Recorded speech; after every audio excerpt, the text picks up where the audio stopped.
Good evening, everybody! Welcome to round number 8 of International Sim Racing Organization's 1986 F1 campaign, coming to you from Le Castellet, Paul Ricard. Cars are finishing their qualifying session. Very different track from last time out in Detroit.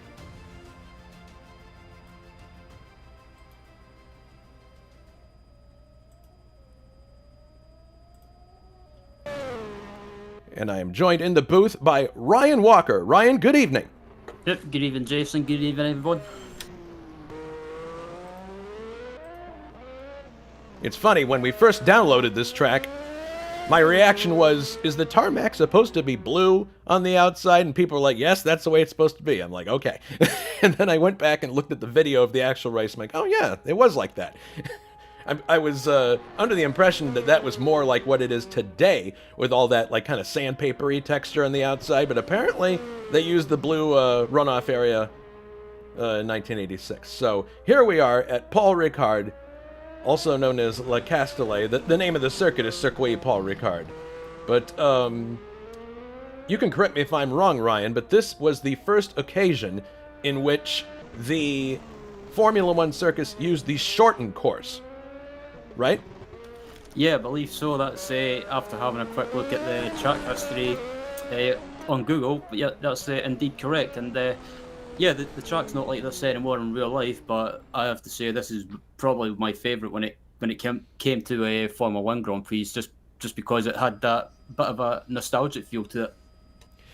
Yeah, I think, the main reason that the circuit was cut down like this was due to the tragic death of Elio De Angelis.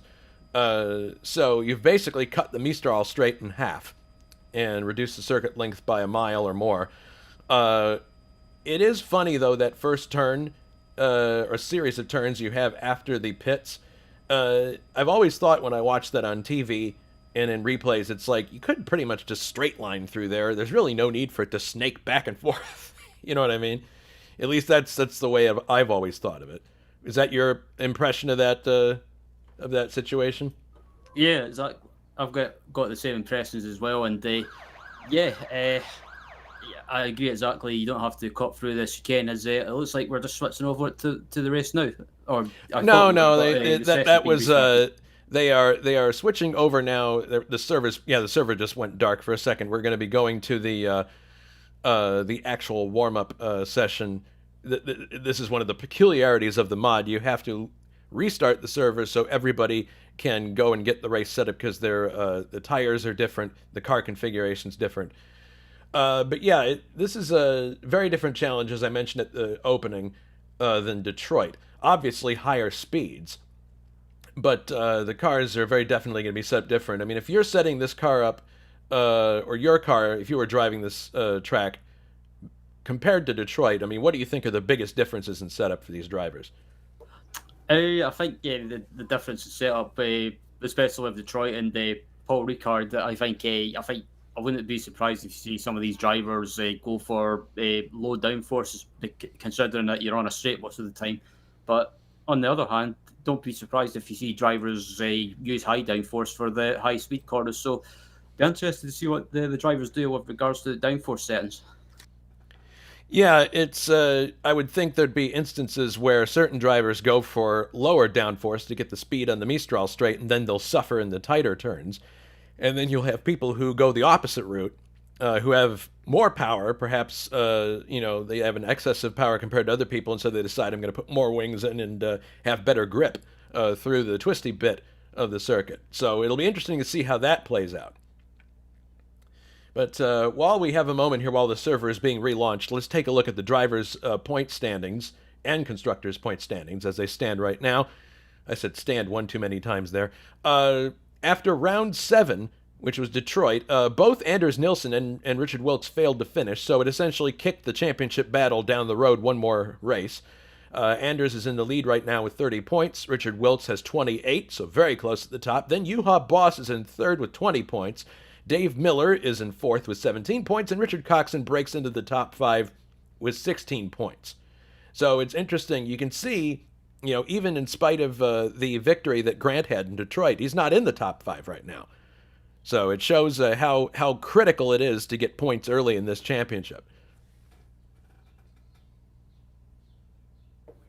Yeah, absolutely. I think if you want to do well in the championship or be in contention for the championship, I think you've pretty much got to have a good run from the get go, if you like, and just get consistent results and just see how it pans out. But at the moment, the championship's still really close at the moment.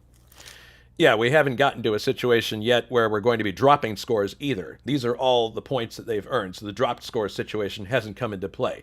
Looking at the championship for the constructors, on the other hand, it's a little bit more spread out, but still pretty. It's still anybody's championship at this point. Scuderia Ferrari is on top with 46 points. JPS Team Lotus is second with 30 points. Benetton Formula is in third with 26 points. Marlboro McLaren International is fourth with 23 points. And Equipe Ligier is in fifth with 20 points. So it's hard to believe that we're almost at the halfway point in this championship. Because, in fact, I was thinking the other day, it's hard to believe it's May already. But in 2021. But I think the parity that we're seeing here is really exciting, and hopefully we'll see where it goes from here. Who are you watching for today in this race, Ryan? Uh, it's hard to say. I mean, there's so many drivers that have been doing well, not just up at the front, but in the midfield as well. I think, if I was to pick a one or someone to look out for, at least I think the person it could be right up there today. Anyway, I think anyway it could be a certain Grant Riddle with the Ligia. Yeah, I think personally that this is going to be a good opportunity to see where Lotus stacks up versus Ferrari, because if the qualifying is anything to indicate, and we didn't see the final results of qualifying, but the Lotus pair seemed up much higher up the grid than the Ferrari pair. So, and of course that's qualifying. The race is a different matter. We'll see what happens, but at least as far as grid position goes, it looks like Lotus is better placed for this. I think. Do you think that's down to the Lotus power with Renault? And Ligier also. Do you think Renault is going to be a preferred engine on a track like this? Quite possibly. I mean, the Renault engine and the Team Lotus car seem to be a good combination. So they could be the one a car to look out for today. But also as well with the Benettons as well, with that BMW power, they can never be ruled out, especially when it comes to long tracks and long straights. All right, so the server is back running again. We're also joined in the booth by Alberto Ibañez. Alberto, good evening. Good evening, everybody. Sorry to have been a minute late. I was interviewing actually a driver because I was trying to gather some info about the tire and fuel wear for this race. Ooh, do tell. What intel have you captured for us? Yeah, okay. I'm not going to say who my source is because you never disclose such things. But anyway, the tire wear situation is not something that will be worrying people unless they pick a too soft compound. But anything from medium upwards in terms of stiffness is going to be the best choice here. And then about the fuel, well, it will depend. I just got advice that it will be a matter of how much the driver's cost before turn one will be telling you how much they are worried about the fuel situation. I can imagine that the Renault engine, which is very powerful, is going to have a good time here in the Mistral straight and in the front stretch, but that will be necessarily at the cost of very low wings, because low wings they help a lot with the fuel consumption. So I'm pretty sure that all the Renault engine cars, we're going to see them today rigged for speed in the straights. They're going to suffer in the back stretch, as you guys were commentating some minutes ago. They will be suffering in the twisty part of the track, but they will be very fast in the straight. And one of the things, and I guess you will be agreeing with me, one of the things that is more demoralizing as a driver is when you're doing all the effort to overtake someone in the twisty sections only to see them fly by in the main straights. That's a scenario that we probably are going to see today a lot. Yeah, that could play into the way things work out, because we've seen other races this series already where people get frustrated and then make big mistakes, unforced errors.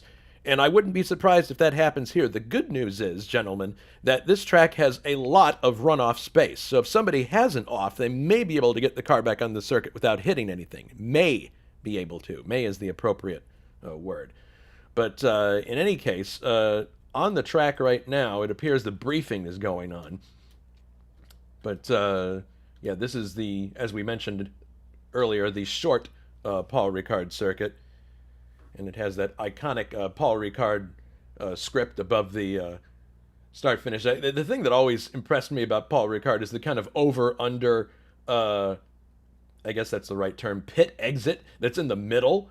It's almost like it's a strange kind of rising ramp. They don't use it in the race, but I've seen it before in other videos before. I mean, it's quite creative. Yeah, sometimes it seems nearly as an afterthought. They didn't know where to put that pit exit, but they decided in the last minute to go for it. But yeah, as you said, this is a track that admits very different configurations. And in the modern times, I think they have been even increased.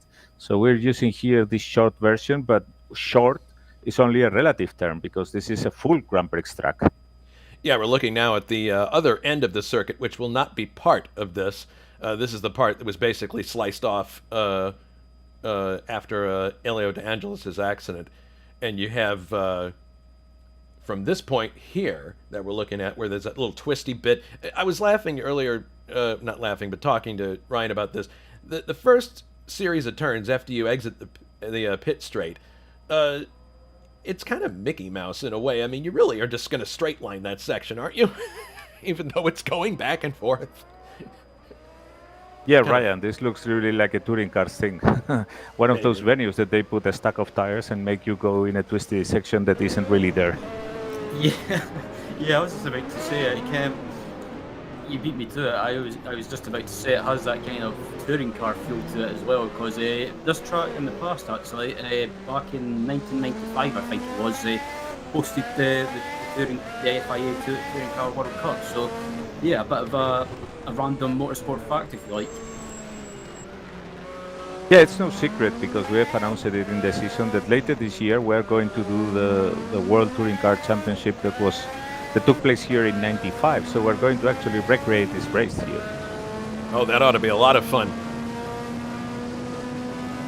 All right, so we're following Anders Nilsson down the Mistral straight right now. You can see we have a blimp too, giving us some shots here. I guess that's where the shot we just looked at was coming from. Now coming out of Mistral into the Singa Bend.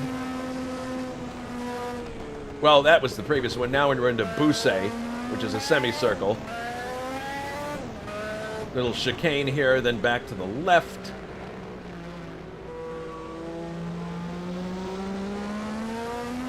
And you can see that, there's a lot of sand around here because this track is in the south of France, so very dry, very hot. Here's the final corner in the circuit, so now we will go for a lap with Anders Nilsson. Onto the pit straight, you can see the, as he misses a shift there, but there is the start-finish line. Accelerating down to the first turn, you'll see the rest of the track continue on. We're not going to go that way. Heading right here. And a little bit of a rise here in the track, but you can see how, yes, Anders essentially straight lining that section off of that corner, onto the curb. Now what's left of the Mistral straight, the fastest part of the circuit, obviously, for these cars. A little bit of elevation change here, not much. And we're going to find out probably very quickly, gentlemen, who has trimmed their car out for that straight. Then this is the really fast right-hand sweeper leading into Busset, the semicircular turn. So you get progressively slower here as you go through. And Busset is kind of a double apex, as you can see right here. It tightens up. And heading back to the left here, that little chicane is kind of another one that's not going to slow these cars down too much, I don't think. Now into the left-hander Latour, and the very last corner in the circuit, Pont. And that is one lap of this shortened version of Le Castellet, and here goes, or Paul Ricard, and here comes Anders into the pits. It's a very sharp and short entrance to the pits here. Yes, it is, and this track reminds me in this twisty section very much of the Hungaroring, which we will be racing in later in this championship.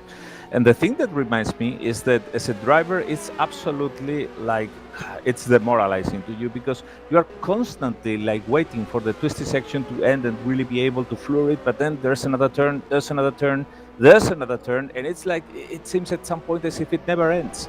It's really horrible in that regard. It's very, you need to really make the most of it as a driver and be able to as a driver, those twisty sections are the ones that you're usually like trying to skip, like someone somewhat get along with them as soon as possible and get to flooring it for the main straight and getting there the most of the time. But in this case, you need to really get out the most of you, because it's there where you are actually making the times. It's not as in the situation when you have a twisty section followed by straights. This time it's twisty section after twisty section after twisty section, and you really have to do the best that you can as a driver to get this and that tenth out of all of them. So we talked about Renault and how that engine likely will be one of the favored ones. Do you think there's a real danger of the Renault boys turning the boost up too high and not making the end? Well, that's for sure. I mean, we need to see, as the advice that I got, how early they are coasting before turn one. But we know that the Renault engine is very, very powerful, but at the cost of a high fuel use. So if they get too optimistic here, and it's going to be very tempting, especially in the Mistral Straight, then, well, they are going to be in real danger towards the end of the race. Looking at our car updates for this race, one thing that's notable is that Osella is introducing a new car, the FA1H, driven by Johnny Aces in this race. Have we talked to Jonathan at all about this car and what its potential might be? Well, Jonathan, you know how he is. I mean, he's happy to drive anything that they throw at him. And I think that he's basically trying to get to grips with the car right now. And he knows it's still the slowest thing that is in the grid, probably. But he's very happy to drive it. And I think he thinks that it's a very balanced car. And it was actually the engine that was letting the Ocellas down. The interesting part is that I'm looking for him on the grid here, and I don't see him. I see him in the garage, but oh, no, wait, there he is. Okay, his car is now visible. But, yeah, he's in the garage right now, just kind of having a siesta, it looks like. So, we'll see if he goes out on the track in a moment here. But our other items that we might consider, Ryan, because you're looking at the same document I am. Anything catch your eye in the car updates that is significant as Jonathan heads out?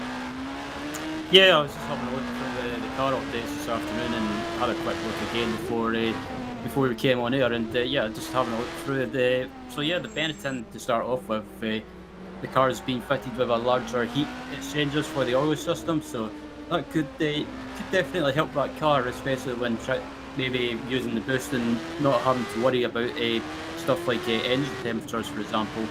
And then we look at the Tyrrell as well. That's had a revised electronic mapping change for the engines and small deflectors fitted to the side plates of the rear wing. And then the Ligier has a new wastegate and new electronic mapping system as well, which was made available by Renault. So maybe don't be surprised if you see some of the Renault powered teams tonight running that. And then look at Lotus as well. They've got a new EF15C engine with improved fuel efficiency and throttle response, so that will definitely help with when it comes to fuel consumption. And then looking at the Minardis, the first of the smaller teams, you could say, they've had a new Brembo calipers 7's upgrade, so which is 6 kilograms. And then looking at Osella, they've had the new FA1H, which was driven by Ginzani, or being driven tonight by Johnny Aces. And then looking at the Ferrari, they've had a new, or basically upgraded front suspension system, which will definitely help the wheelbase, and then also helping with the weight distribution towards the rear. Yeah, the interesting bit there from what you just read, the Lotus group. I wonder if if we were to pick a factory team for the Renault team, who would it be, or is there such a thing? Yeah, it's Lotus. It's Lotus. definitely Lotus. Yes. Okay, so I wonder, the fuel savings that you were talking about with the new engine, if that new engine is available to both of them, that would certainly have an impact on whether they can make it to the end. But I don't know if the cadence of stuff that Lotus gets is the same as what Ligier gets necessarily. So we'll have to keep a close eye on the performance of those two teams relative to each other. Well, one thing we can see already in the lap times that they are scoring in the warm-up is that the Renault-powered cars are not really at the top. It's actually a BMW, then comes Grant Ridal, but you never know how much fuel he is using in this situation. Then comes the other Benetton, but then if you look at that, well, it's Marlboro McLaren, Canon Williams Honda, and then comes Vadim Tasiak again with the Tyrrell. But like I said, you never know if he's using more or less fuel. I am not really so sure how comfortable it will be towards the end of the race, but let's see. All right, well, the cars are circulating in their warm-up laps. We've got about 13 minutes to go in the warm-up, so we'll pause for our customary commercial break. We'll be right back after these messages. Stay right where you are.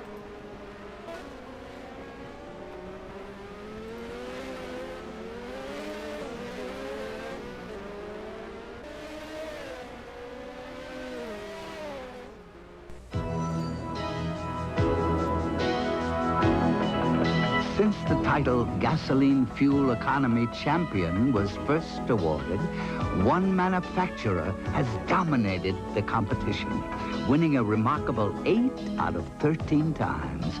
Presenting the Honda Civic CRX HF, one of the best in its field, again.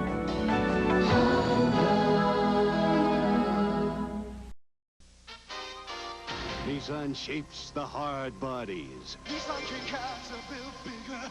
Nissan King cabs are built smarter. Nissan King cabs are built wider. This King cab is Nissan's roomiest ever, with more lockable storage space and new fold-down jump seats that hide away. Fuel-injected hard bodies. You need a hard body. Hurry, get 6.7 factory-sponsored truck financing on any new Nissan truck. I'm no car salesman, and you're no dummy.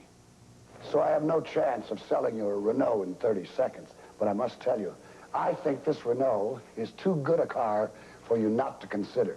Yes, you can do the expected and buy another one of whatever it is you're driving, or you can put yourself in a Renault. Probably not the first car you'd think of, but it just might be the smartest.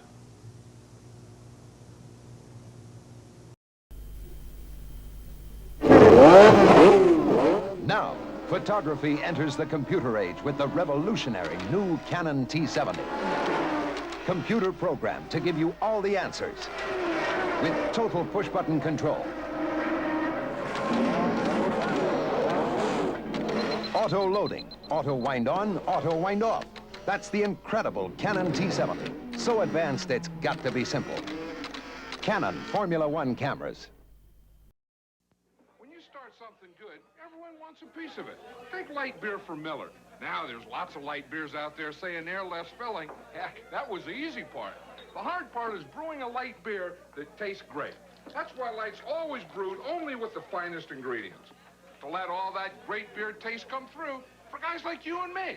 The taste that's made light beer from Miller America's favorite light beer. Hey, I always thought it was an easy opening can.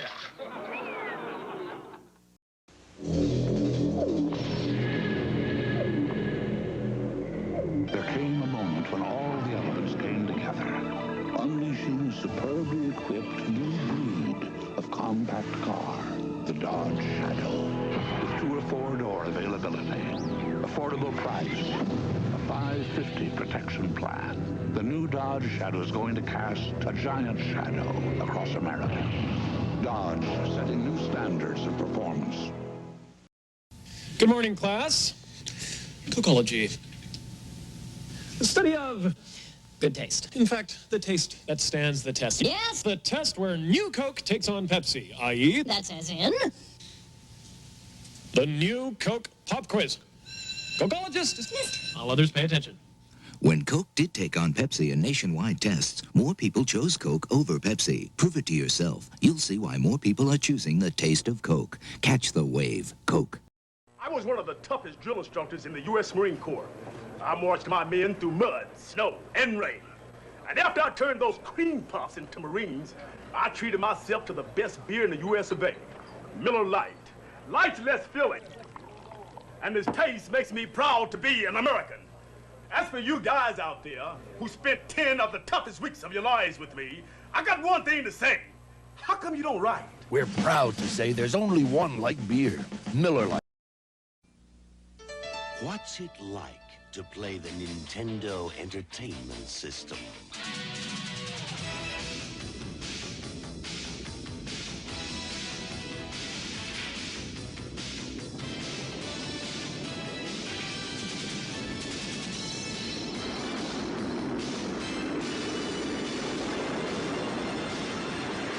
Nintendo Entertainment System. Now you're playing with power. Why change a good thing? That's what I asked when Oldsmobile redesigned the Delta 88. Oh, then I drove it. Wait till you see how it handles. There's front-wheel drive, too. But inside, plenty of room to stretch. Our Delta 88 is the family car that didn't forget the family. Some things never change. Borrow the car, Dad? Some things never change. There is a special feeling in Oldsmobile.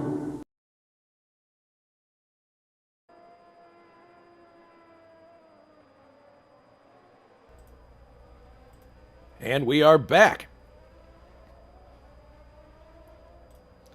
So 7 minutes and change to go in the race. Is it too early for predictions, gentlemen? Oh, I think it's never too early for predictions. All right. Let's start with Ryan. I'm going to go for David Jakes. Oh, yeah? Care to fill us in on the rationale there? Not to say you're off base. Just I'm curious. Yeah, just I like to be a bit brave or bold with my predictions. And David Jakes, he's always been one of those drivers that he's always been there and thereabouts. So if anyone up at the front, like Anders Nielsen or the Richard Wilkes or anyone like that have any issues, he'll be there to pick up the pieces. Alberto? Hard choice. I was going to say Gabriele Del Piccolo because it's also a Benetton, which I think it looks like a very winning car today here. But I'm not going for Jake since Ryan already picked it. I think Del Piccolo might finally come on his own here. As we watch him here exiting the final turn. Okay, I'm going to go for Anders Nielsen, actually. The Ferraris didn't show the pace that they should have in qualifying, but on the other hand, I think the turbocharged Renaults might run into trouble here in terms of fuel economy, so I'm gonna pick the Ferraris to win, specifically Anders. I have a feeling that a Swede might come out on top today. In any case, while we have a moment, we can talk about what's coming up here at ISO in the next few weeks. We're entering the month of June already. I can't believe how fast this year has gone by already. Next Sunday, the Indy cars return to action. After the completion of the Indianapolis 500 and Schlepinski's fantastic victory, we move on to a 1-mile oval in Milwaukee for the Rex Mays Classic, round 8 of 18. Sunday, June 6th, green flag at 2000 CET, or CEST.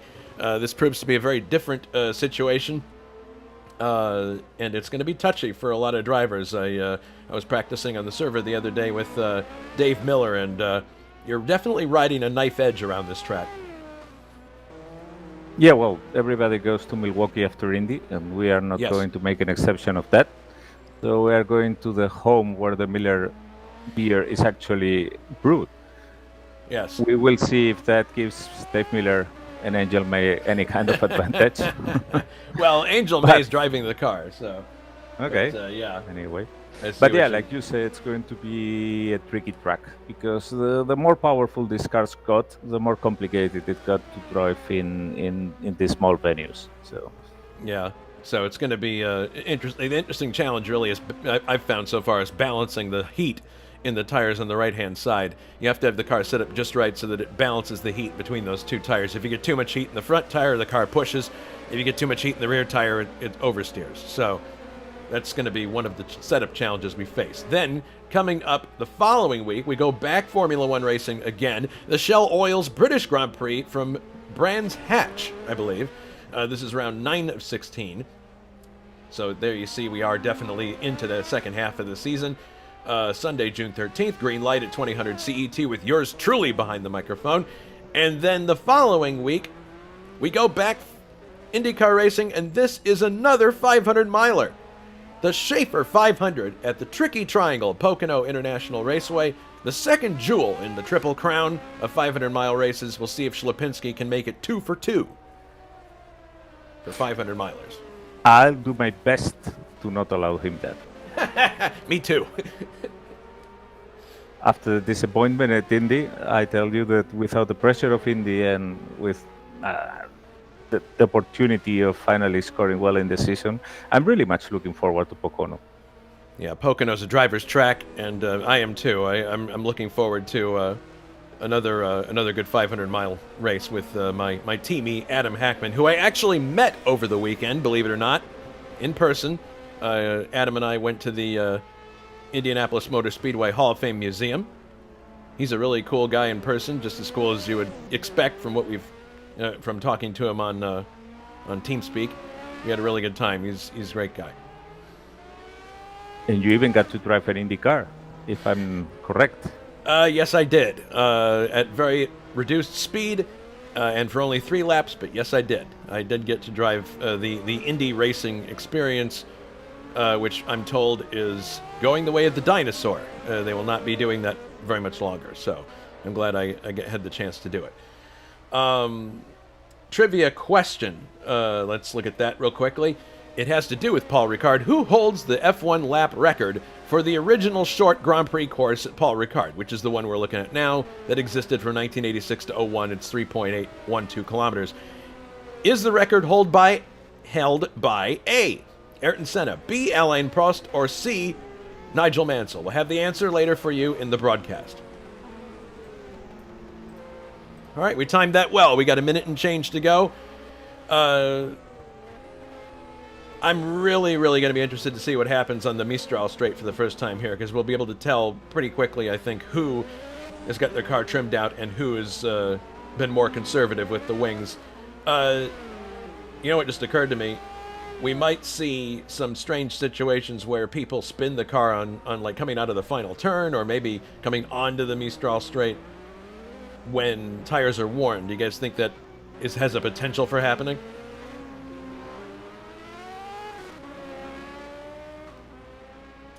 Yeah, quite possibly. I think it could happen. But yeah, especially with some of the corners being high speed as well. I wouldn't be surprised if tyre wear is a lot more higher than usual. Yeah, managing the tires here is going to be complicated. These cars are never easy. Coming out of the slow corners is going to be even more complicated. And for those who are going for a very low wing setup, it's going to be even more complicated. So yeah, I would expect to be watching the Renault engine cars and see if there is any error of the part when coming out of the slow turns. All right, so we got a race that's going to last probably a little less than 2 hours, I would think. Well, maybe a lot less. We'll see what happens. 80 laps in front of us here.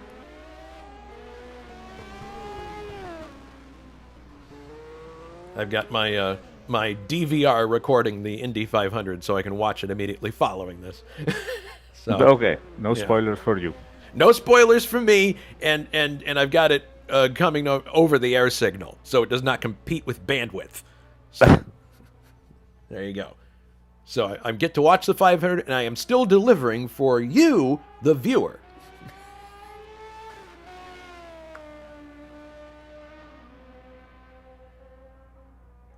Barry Lynn's asking about the cockpit. It was actually quite roomy. It was a G-Force chassis from like the late 90s with a very detuned motor. But I can imagine. Yes, but quite the experience. We'll probably have a chance to talk about it on a podcast sometime in the near future. All right, so here we go. Heading to the race session. 80 laps are on the board. French Grand Prix upcoming. Lots of French flavor here in these ISO races. We had the Canadian Grand Prix, which was in French Canada. We had the Detroit Grand Prix, which was in a city founded by the French. in 1701, and then now we're back here in actual France. So, well, after all, automobile racing started in France, if I'm not mistaken. That's one claim. Yeah, I'm sure there's other claims too that have it in different places. But we have Grant Ridal picking up where he left off in Detroit. He is on the pole here in France. So we'll see how he gets away from the grid. He is waiting as long as he possibly can. He is saving every precious molecule of that fuel. Yeah, and also tire engine temperature. I think that some people might be scared by that. Yeah, I think that's definitely a uh-oh. We are going back to the all right, so it looks like someone may have dropped out. So we're going to go back to the warm-up session here and see if somebody needs to join back. But that's typical. So yeah, with a full grid it's always complicated. Some people are waiting for too long and the game basically just doesn't give enough updates. All right, so here we go now to the race session once more.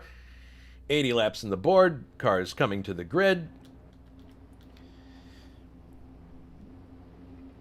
So, based on your intel, Alberto, you think we can expect maybe one stop for tires and that's it?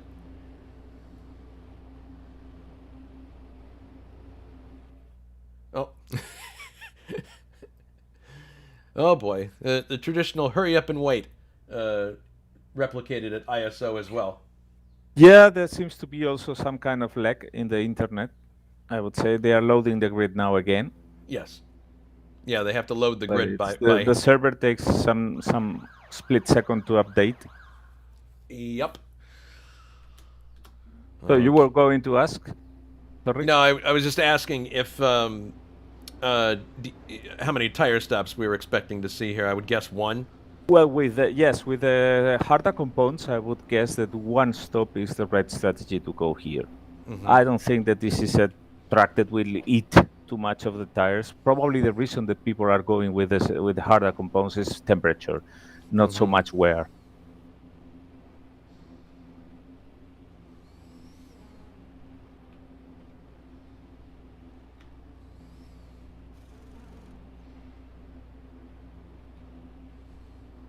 All right, waiting for Grant to get on the grid here. Again, he's taking a long time. There he goes. Onto the grid. Here's our aerial shot looking from the bridge that actually goes right over the start-finish line here at Paul Ricard.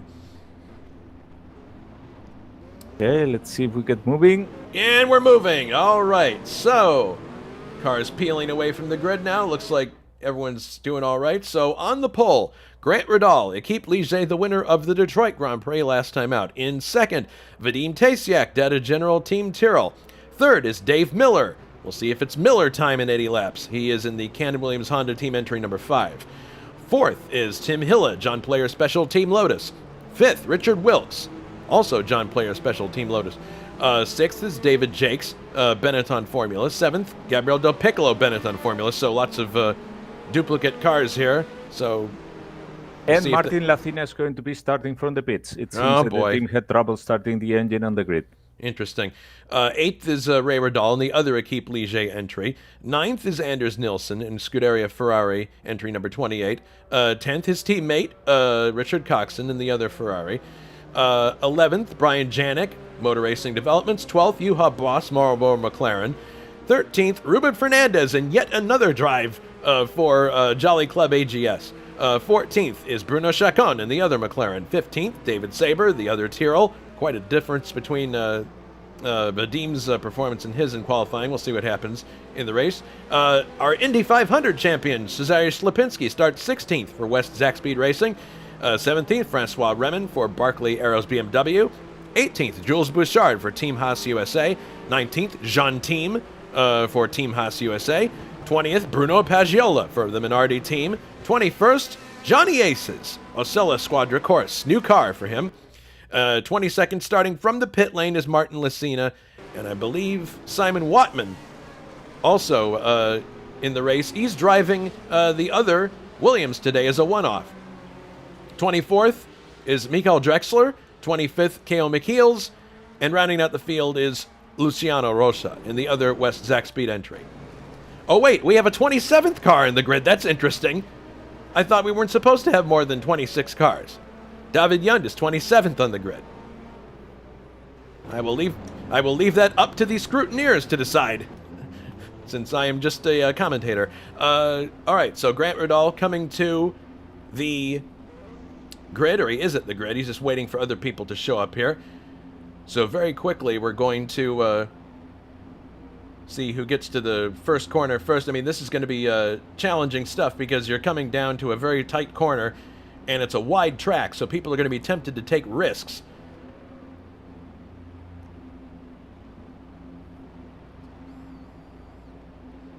Waiting for that name to flicker on the left there.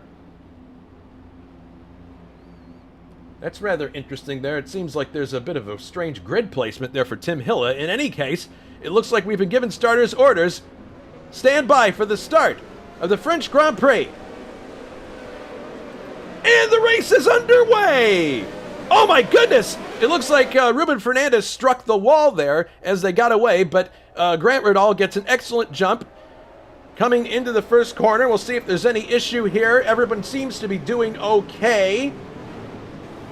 Yeah, very slow getaway by. Oh my goodness, we've got an accident here.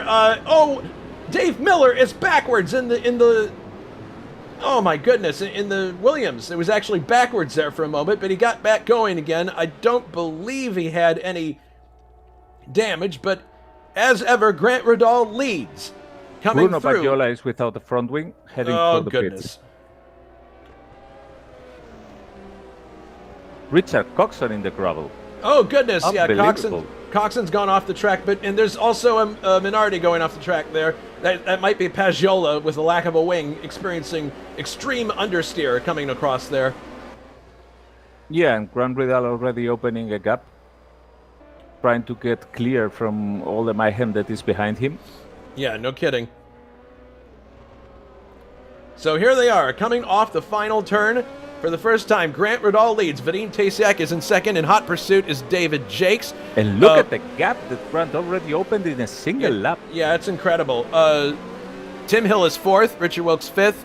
Gabriel Del Piccolo sixth. Ray Riddall is seventh. Juha Boss eighth. Nilsson is in ninth. And Bouchard runs in 10th. Back down the Mistral Straight once again. These laps will unwind very quickly here because it is a very short course. And look at that. Already a challenge from David Jakes. He overtakes Vadim Tasiak on the straight. So Jakes up to second place. He doesn't want to spend too much time languishing behind Vadim Tasiak. And Kello Mikias is out of the race. Oh my goodness. And it looks like Vadim might lose another position here. Tim Hilla looking up the inside. No, he can't quite get the purchase he needs. So, Ryan, looking at what we saw there coming off of the Mistral Straight, do you think that was cold tires? Yeah, quite possibly. I mean, yeah, sometimes, some drivers you might see might not try and weave as much to try and warm the tires up. Maybe try and save them as much as possible. But yeah, that's what it looked like. But at the moment, Grant Riddall's just pulling away at the moment all by himself. But I think David Jakes, he realised that he can't afford to hang around if he wants to try and contend with Riddall for the win. Yeah, he's definitely wanting to get around there just so he can get closer. And there's Dave Miller still running, so apparently he doesn't have any damage, but that cost him a lot of track position. So looking down the straight here.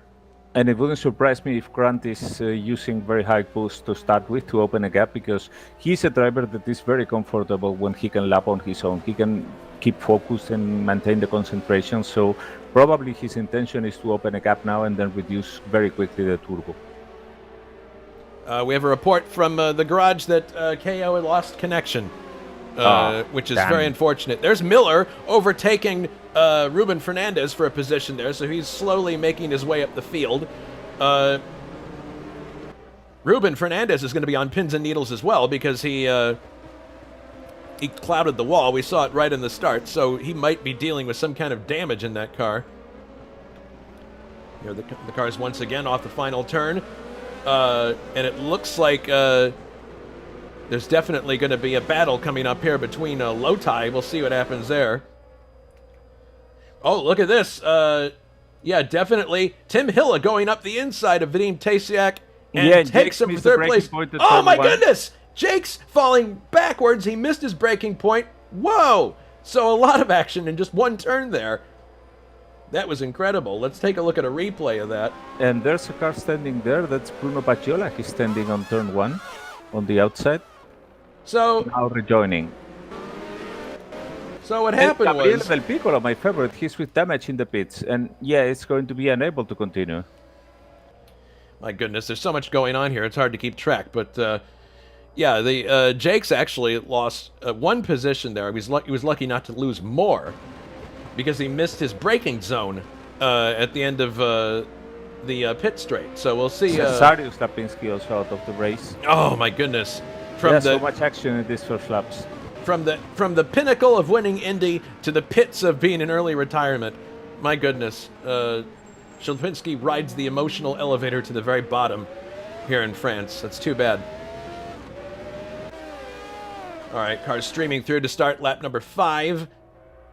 Tim Hilla running in second place with David Jakes just behind him. So the Renaults asserting themselves early. It'll be interesting to see how the BMWs are able to compete with them as the race progresses. And never discount Juha Boss with the TAC Porsche McLaren. Oh yeah, he's back there right too. Right behind in 6th position, but not far away from all of this. Mm-hmm. So Ryan, put yourself in the shoes of David Jakes, your pick for the race. You know, you're running in third. You just made a pretty big unforced error, at least an error that we're not used to seeing from someone like David Jakes. How do you regain your composure and just focus on, you know, the task at hand? How do you wipe that from your memory? Yeah, I think it's just one of those things you can't really afford to let it get to you, like get to you when it comes to your mindset or the mentality. You've just got to get your head down, get your head back in the game, and just focus forward, but not take any risks. But I think Jake's at the moment, I think he's quicker than Hill at the moment, and I think he's got a decent run heading down the home straight, but is he close enough to make a move? I'm not sure. Well, he certainly seems to have the measure on him here as far as pace, but he just was a bit too far back. We've got people asking on our... oh my goodness! Looks like Jake's had a huge gear selection issue there, and that, like, man, you can see how the gap just exploded there between himself and Hilla. That gave Hilla a huge reprieve. Yeah, the huge gap is the one that Grant is maintaining. 10 seconds and counting. I mean, he's lapping 1 point something seconds quicker than the rest of the Porsches. So do you think that means that he's decided he's just going to go the route of build up as much space as he can and then dial the boost back? That really looks like it. I'm pretty sure that's his plan. Like I said, he's going to open a big gap and then try to manage it. We're getting questions from the YouTube chat about whether Hilla will be penalized for being out of position on the grid. That I do not know. No, I don't think so. Maybe that was a slight offset with the grid, the way it was set in the track. But he was basically, remember when the green lights are about to go, the game positions you where you should be.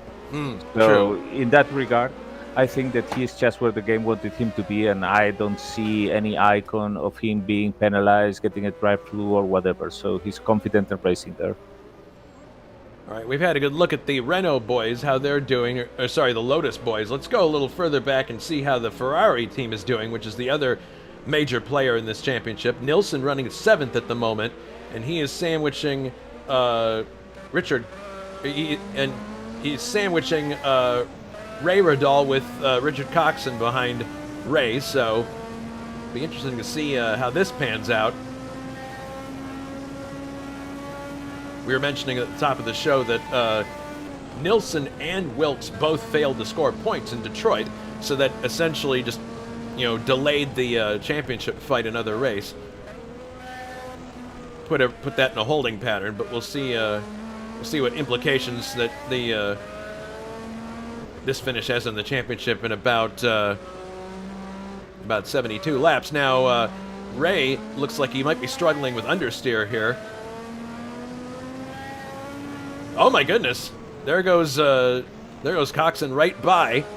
Although no, Ray is still fighting back, but he looks like he's going to lose the position now. Yeah, finally Coxon gets by Ray. But on the other hand, maybe Ray is. Oh my goodness! Anders Nilsson has blown his engine! No! Anders Nilsson out of the race barbecue on lap 8! My goodness! This is a big hit for the championship. It is a huge hit for the championship, and the guy who's got the best chance to benefit from this is obviously Richard Wilkes running in 4th. That is a huge blow to Anders' hopes for the championship. My goodness. So Wilkes now has got added incentive to drive really cleanly and securely, because if he scores points, it's only a 2-point difference. He could take the championship lead.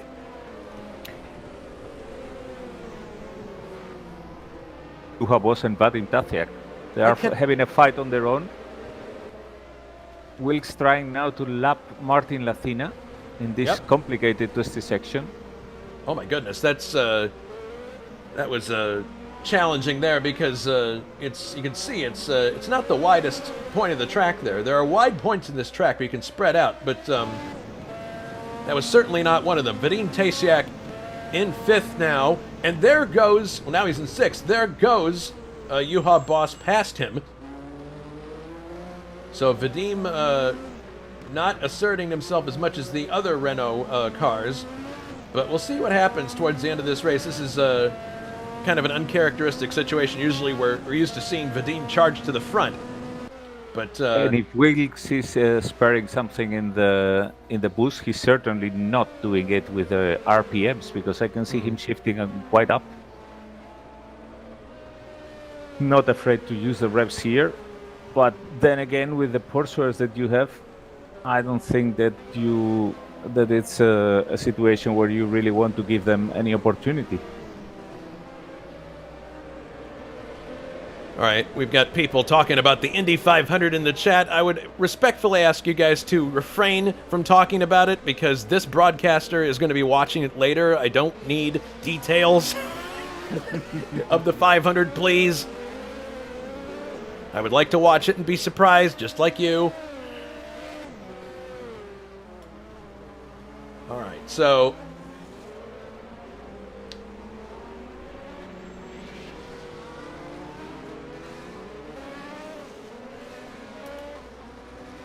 Jakes looks like he's regained his composure, and you can see there, yeah, this track being the track that it is, as short as it is, it's no surprise that we're running up on lap cars this quick. Yeah, especially because some of them had entered the pits for repairs after the incidents in lap 1. Now it's an interesting situation. It seems that the Renault engines are dominating this race, but it still remains to be seen how the fuel situation is going to be towards the end. So now we've got Juha right on the back door of Richard Wilkes. This should be interesting. And he's got Vadim with him, so this is a 3-car battle here for what amounts to 4th place. And you saw what happened in the first turn with David Jakes. If you make a small braking error, you can go backwards very quickly. Fastest lap for Grant Riddall. That's a big no duh, given what's been going on here. So let's see if Juha is able to... Well, goodness, Wilkes turned up the boost there for sure. Just putting a lap on Luciano Rocha there. And he gets out of the way for these 3 quite... And I think this is a dangerous situation for Grant, because I'm thinking maybe he didn't expect to be out there in front. Maybe he expected to be fighting it out in traffic where you use less fuel. And I'm not sure if this being able to race on his own, being able to go as quick as he really can, and we know he's a very gifted driver, is going to hurt him later on, because he might be using more fuel than he at first thought. Yeah, possibly. Juha there looking for the inside. He is. Now, the handling of that car he's complained about before, where it's just too neutral for his style. Do we have any insights about how he feels about the car in this circuit? Not in the specific circuits, no, but he knows it's a very understeery car, and he has been spending the whole season trying to basically accommodate to it. This is a car that was developed in real life by Alain Prost to his own liking, and he liked very understeery cars with a lot of traction. He was probably one of the champions of the easy in or slow in quick out in terms of driving, and that reflects in the way that the car drives. Juha is maybe not so going much like for that, this inside. Oh, there's contact. No, and that looks like it could have an opportunity for Vadim, who looks to get by but can't. as they exit. I think Juha might have been a little bit overly ambitious with that. What do you guys think? Yeah, and with the history that he has of crashing with Wilkes, remember the first race? Oh, goodness, where that's he right. took him out. I think that's going to be quite demoralizing for him. Ryan, what's your assessment of that contact there?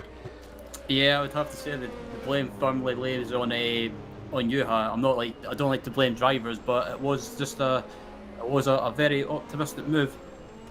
Yeah, that was a very late, and you could see right away as he turns in, he realizes, oops, that was probably not a good idea, because he tries to make more room by going up on the curb, but it's too late, and there's a pretty... I think by trying to brake too late, he basically at some point had to lift because he was going to block the four wheels, and that allowed the car to roll with too much speed into the corner.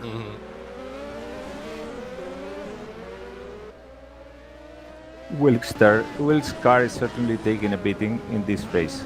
Oh my goodness! Wilkes just had a huge problem with gear selection, and Juha could have had another shot at him here, but he didn't do it.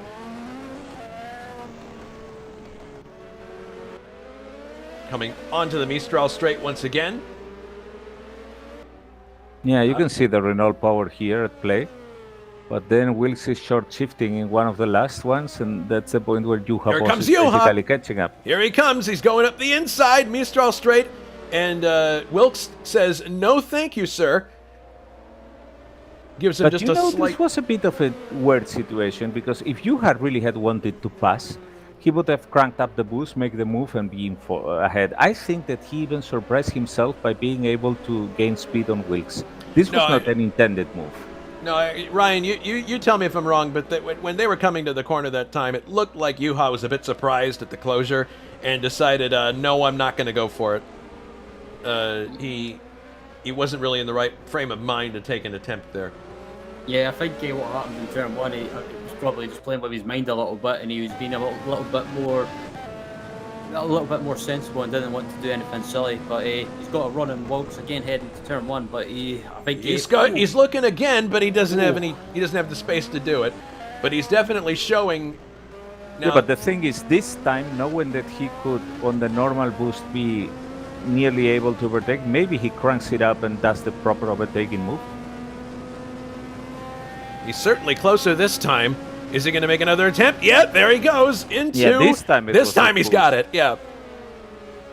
Sweeps into fourth place. Wilkes drops to fifth. Yeah, that was a very well timed and well executed pass. Looks like there's a. Tatiang smelling the weakness in Wilkes' defenses. Is very quick to go there on Wilkes' tail. And Wilkes should not be wasting too much time, because there is Richard Coxon also coming from behind. Yeah, that is true. The Ferrari team, I think the later we get into the race, the more we're going to realize that their race pace is better than their qualifying pace. We'll see. Yeah, and I know for a fact that because they both are very good friends and in TeamSpeak, Anders is going to be right now the spotter for Richard Coxon, is going to basically give him all the information about the strategy that Coxon needs to go as quick as possible. So watch out for Coxon in this race, because he now has an extra advantage with having a proper team chief looking after him.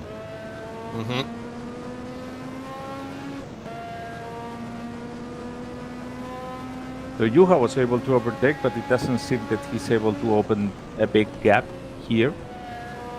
Let's see in the next lap what happens. Grant Bridal already 14 seconds ahead. I think that nobody was expecting that, right, Ryan? When we were placing our bets. Yeah, absolutely not. I was I'm not surprised, very surprised as much as you are.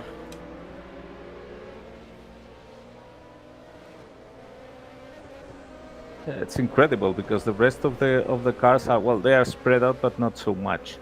Yeah. But in the case of Grant, it's absolutely brutal. Look at this, Vadim right with Richard Wilkes now. And you were right, Coxon closing very quickly here, so interesting situation. Oh my goodness, Vadim really closing up there. But thankfully hauled it to a stop before he occupied the same space as Wilkes' gearbox. And I don't know if you guys feel the same about it as me, but even if the Mistral straight is the more tempting one to overtake because it has such a length that allows you to really get the toe from the car in front, I would be more happy to make an overtaking move into turn 1 after the main straight instead of this one, just because this one ends in that very quick, very weird turn. There he goes. He's looking. He's looking at the... No, it's just not... that's a decreasing radius turn, so it's doesn't quite work. But Coxon's back there with the $75 seat.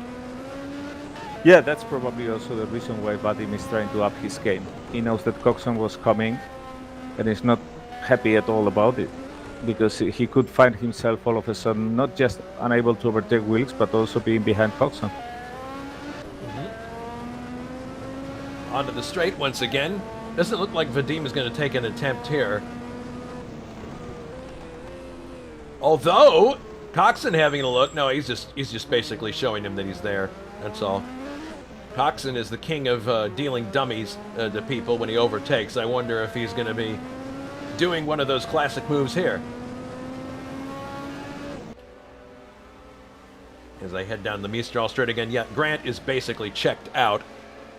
And we'll have to see what'll happen post pit stop, whether he's going to have to throttle back on the boost quite a lot just to make the end. And if that's the case, the people who have saved fuel might actually benefit. We'll see. Yeah, well, right after his quickest lap of the race, which was in lap number 10, he has been doing way slower lap time since then. And you can see that the gap was a bit smaller some laps later. It has decreased with Tim Hiller to 13 seconds, 12 seconds in some points of the track. So that means that there is a bit of a dent in his armor right now. I mean, he knew he could not go on with that rhythm for much longer. And we did see there, just for a second, that Dave Miller, despite his incident at the start of the race, is now back up to 9th place. So that's very good progress, considering he was basically demoted right to the back. Simon Wattman out of the race. Not sure what happened there. Let's do a replay. Yeah, here's a replay of what happened. Simon driving the second Williams in this race as a guest driver. I'm guessing that... oh, and he ran clear off the track, lost traction. Oh my goodness, that's a heavy impact into the barrier coming off of the Mistral Straight. So that is all she wrote for Simon Wattman in the French Grand Prix, unfortunately. And Jakes now is on the move. After clocking the fastest lap of the race, he is now trying to put some pressure on Tim Hille in front of him. And it seems that he has decided that there's about time to start putting some speed in that Benetton engine. Yeah. All right, so the game is afoot here, it appears. Yeah, here's Tim Hille going around Johnny Aces. And Coxon is already past Tasiak, which is probably what Tasiak was fearing, and is now on the chase for Richard Wilkes. Okay, so Jakes has now got a car between him and, but he's going to dispense with Jonathan rather quickly there. He does. Now he's heading down the straight.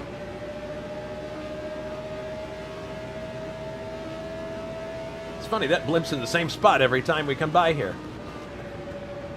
They're doing a good job. It must be the best spot possible. Yeah, I guess it is. We have a yellow flag in this section. I don't see... Oh, it looks like there's a car off the track. Was that... Yeah, that's Gabriele Del Piccolo, who was able to return the track after repairs, but it seems that the car is very unstable. Well, it looks like he's probably heading to the garage. That's too bad. But yeah, Jakes most definitely has turned up the wick a bit here. We'll see if he's able to nab Tim Hille at some point here. Tim has had some good runs in the Lotus number 12, but there have been too many runs so far where he's done well and then retired. I'm sure he'd like to get an actual finish under his belt for once. That might play into what happens here in the next few laps. So the interesting bit, too, will be what time we'll see stops. It's an 80-lap race. What do you gentlemen figure would be the right time to stop for some? I mean, I know it depends on the compound you have. But it's the logic seems to tell that you should be stopping at lap number 40 because you split the race in two. But then again, the first 40 laps you're going to do them with a heavy tank, whereas the last 40 ones you're going to do them with a lighter one. So in that regard, it wouldn't surprise me if we see people stopping like 2, 3, even 5 laps earlier than half race. Mm-hmm. Yeah, Vadim soldiering on in 7th place. Dave Miller now up to 8th place. He has overtaken Ray Radal. So Miller having a great comeback drive here. Ray Radal in 9th place. And Bruno Chacon, who's been having a great series of finishes so far in this series, finished a very, very creditable 5th in Detroit, is now running 10th. So Watch out, Jakes. Watch out, Jakes. Oh, Jakes up the inside. He makes his move, and he makes his move and takes Tim Hille. Very solidly done. Let's have a replay of this overtake. Yeah, they were coming from behind the lap car, and I think that Jakes was very quickly aware that Tim Hille didn't gain the best acceleration into the straight after coming from the turn behind the lap car. So he basically saw the opportunity and picked it. Yep, there he goes. All right, so, and we still have a yellow flag here in this section. Not sure why, but, because I don't see anything. But in any case, that brings Jakes up to 2nd. So, but he's got a massive gap, 15 seconds and change between himself and Grant Radal. So really, if he's going to get it done, if he's going to take the lead, it's going to come down to doing it in an overlap in the pits and then banking on the fact that either Grant has overstressed his engine or that he needs to throttle back on the boost because he's used too much fuel. Yeah, well, Grant is now 20 seconds ahead. Good after grief. dispensing with lap traffic. Yeah, and he did the quickest lap in 1.10.8, which is, I don't know if it's the quickest absolute lap, but it's certainly incredibly quick. Yeah, Jakes definitely has solidified his position in 2nd place. Grant Radal continuing to motor around. 22 laps in the books now out of 80. And yeah, I'm with Ryan. I'm with Alberto. I'm thinking, even though the logic says that you split the race in two, 40 and 40. Oh, Coxon, watch out, Coxon. He hits the bar. Oh my goodness! He was trying to overtake Wilkes, but he got too eager there in turn 1. He loses the front wing. Let's see what happens here. Coming and to the Mistral straight. Oh! Yes. I see what happened. He got on the blue stuff as he entered the turn at the end of Mistral, went straight trying on. to get into the cleaner. That's my unfortunate. Goodness. Well, miscalculation by him. Strange error in a driver of his caliber. Yeah, not something I would expect Coxon to do, but my goodness. That tells us right there, gentlemen, how slippery that blue stuff is. It is well, and not just that. As I was saying some minutes ago, even if the Mistral straight looks to be the more tempting place to overtake, I would prefer always the main straight because it ends in a braking area, whereas this one ends in a very, very high-speed turn, and it's not the best place to really overtake. In comes Coxon for his repairs.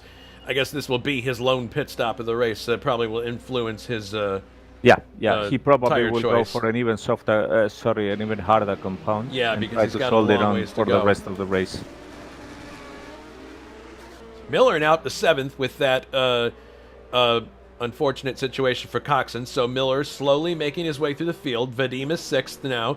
Wilkes 5th. Boss 4th. Tim Hille 3rd. David Jakes is in 2nd place. He's got a 14-second gap. We'll see if it's changed as he goes across the line here. It's about the same. It's 14.4 seconds. Hasn't really moved much. So we'll see what happens when we get closer to pit stops here. See if any special strategies are played out. Hille hasn't lost too much ground to David, but continuing along here. So as we had promised, I think it's good to see what the top speeds are at the end of the Mistral straight. For Grant Radal, it was 311. And in the case of Jakes, it's going to be 306. Tim Hille, the speed trap, It's even lower. Wow. You have us 317. Hmm. Richard Wilkes is coming next, and the speed trap is 303. So you see there is a variety there of wings, and Richard Wilkes, who is not going as well in this race as Tim Hiller, seems to be having higher wings, which tend to explain why he needs to be more cautious with the fuel consumption. Yeah, I would say so, because that extra drag, I mean, you and I know from USAC racing, when you need to save fuel, the first thing you do is you trim the car out. Yeah. So, there you go. Absolutely. Yeah. So yeah, I think Miller is his drive for me is really impressive considering what happened at lap 1, turn 1, and it shows how cool of a driver he can be. Like I mentioned to Ryan earlier, you know, putting that behind you, hitting the reset button, so to speak, and just going for it within the span of just like 20 or so laps. He's in the top 10, which is pretty impressive.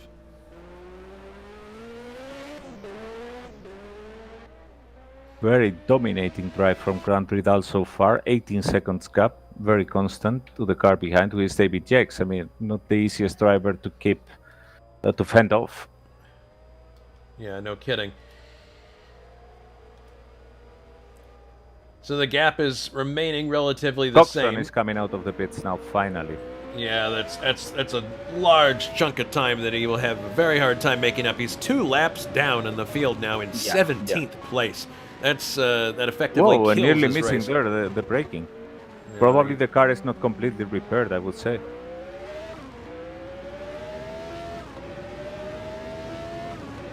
Now the gap remains relatively the same, 14.2 seconds. So doesn't look like there's much chance of action at the front for the moment.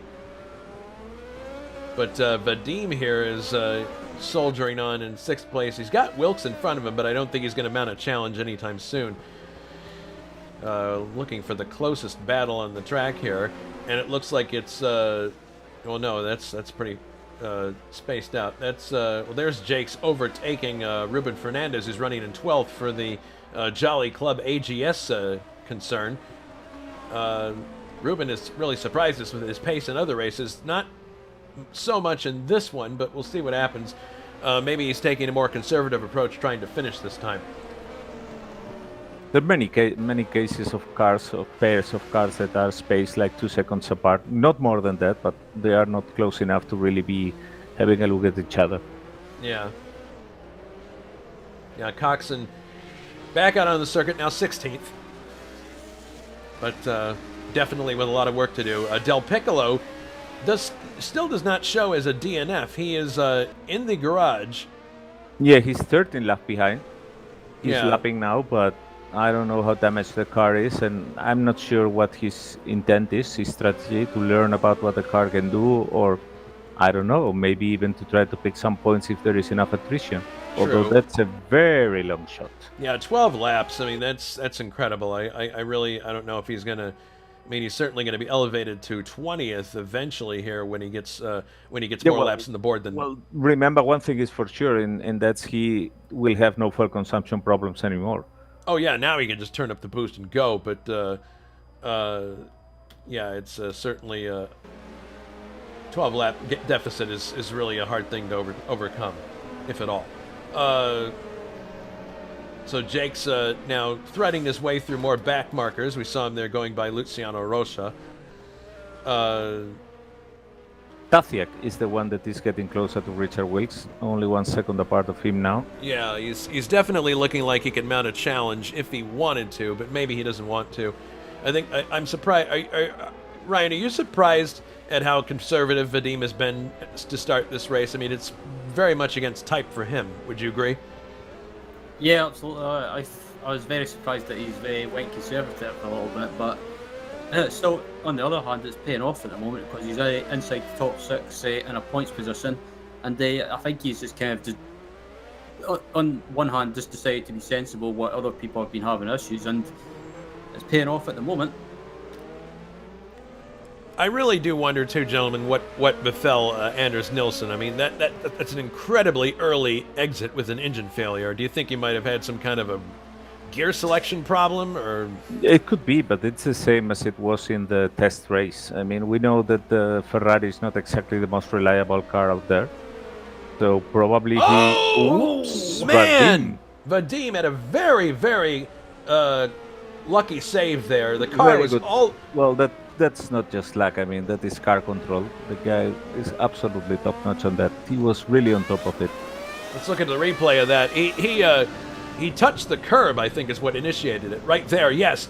And he was in a drift right there for a good second. But he was able to save it, so really well done.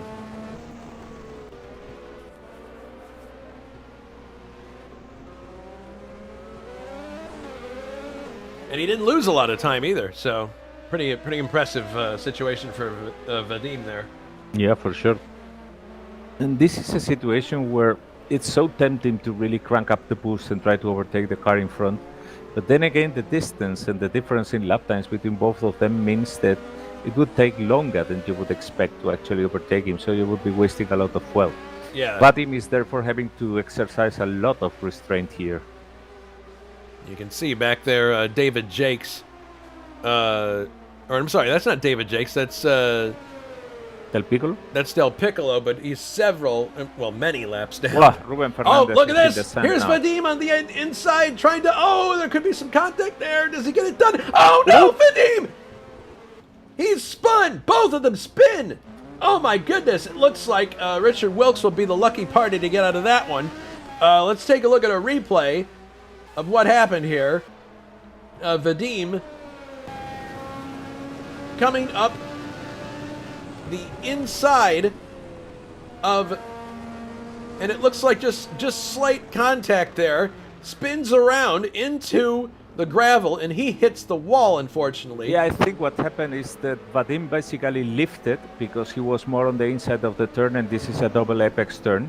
He lifted to be able to make it to the second apex, and Wilkes probably didn't count with him opening the trajectory so much. Yeah, goodness. Well, that was a close call for Wilkes, who definitely has to score points here. I mean, as he is right now, with 2 points for fifth, he would take the championship lead by 1 point. So he knows that he needs these precious points. Yellow flag once again at Busset. Is that still for... Yeah, it's still for Vadim. Vadim has not moved. He is still against the barrier, so it looks like he may be out of the race. That's very unfortunate.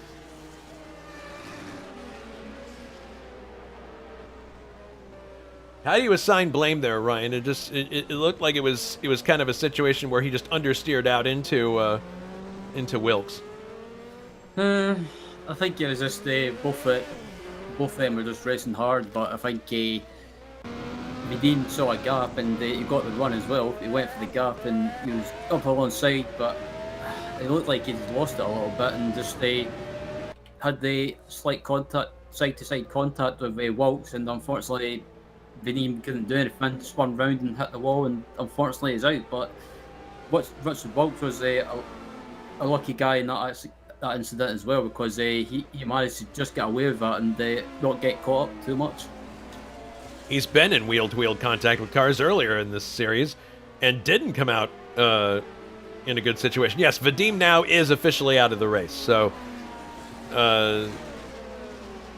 yeah, it was a very, very tight situation, and unfortunately did not pan out for Mr. Tesiak.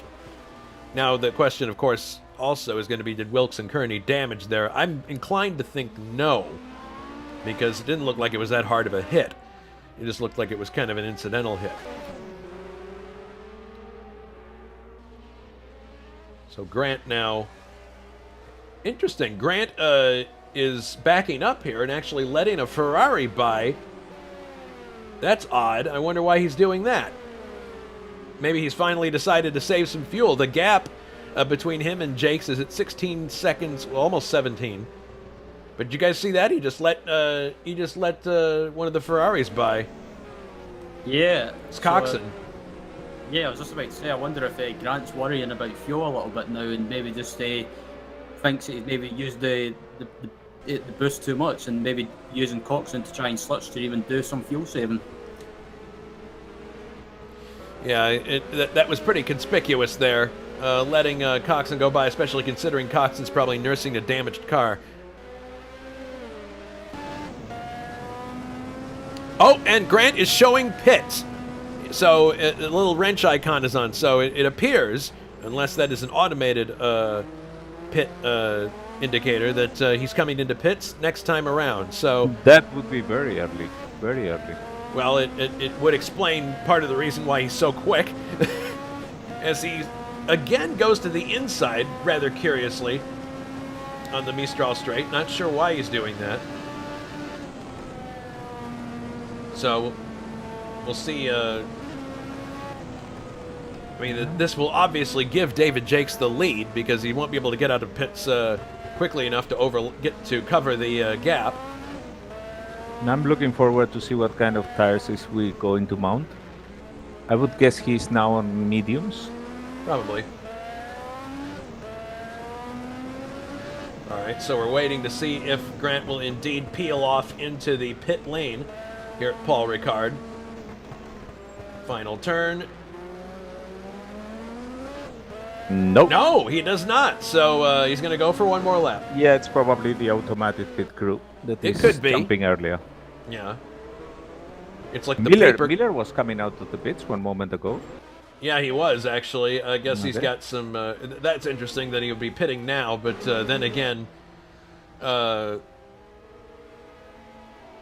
again, he might be on a slightly different strategy after having that incident early on. Although I don't think he went to the pits.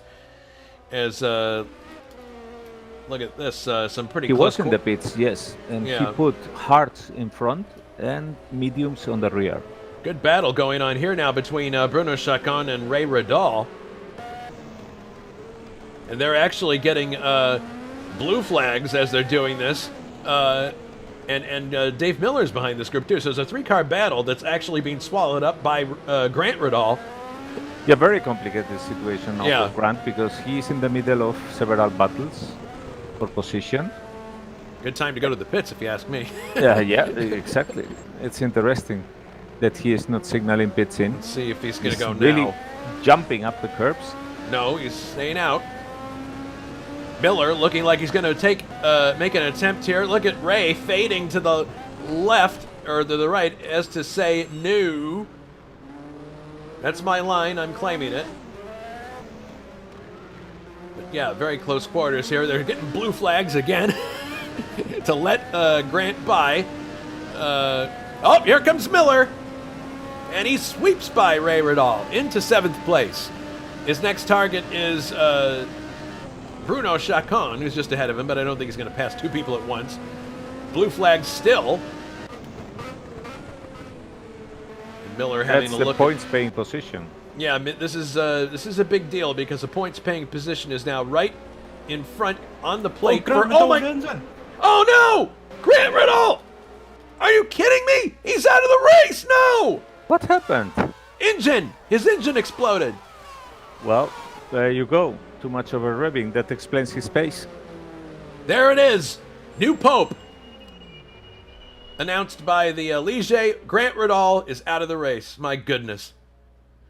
Unbelievable. So, the new leader now is David Jakes. Benetton Formula. And he hasn't made a pit stop yet, so... Goodness. Now, if Jakes was going to be careful with the engine, he's going to be even more careful now. Yeah, Hilla is in 2nd. Here's Juha Boss now up to 3rd. He could be a sleeper in this race. Just putting a lap on Jonathan Esserklint. Richard Wilkes is now 4th, so his championship picture is looking rosier. Grant still 5th, but he's very quickly going to be overtaken by Miller, who is 6th. Bruno is 7th, soon to be 6th. Ray, who is still battling with Bruno here. This is an excellent scrap for 7th place, soon to be a scrap for 6th place. And Ray has been much more conservative at the start of this race, so I would think his Renault engine is perhaps fresher than his son's. Well, certainly, definitely is the case now, but he probably has more engine life. Yeah, it's the to play with. moderation of maturity. Yeah, exactly. So 2 barbecues so far in the race. Complicated situation for Coxon here because he has the legs, obviously, to get in front. but he doesn't want to interfere in the battle between Chacon and Riddle.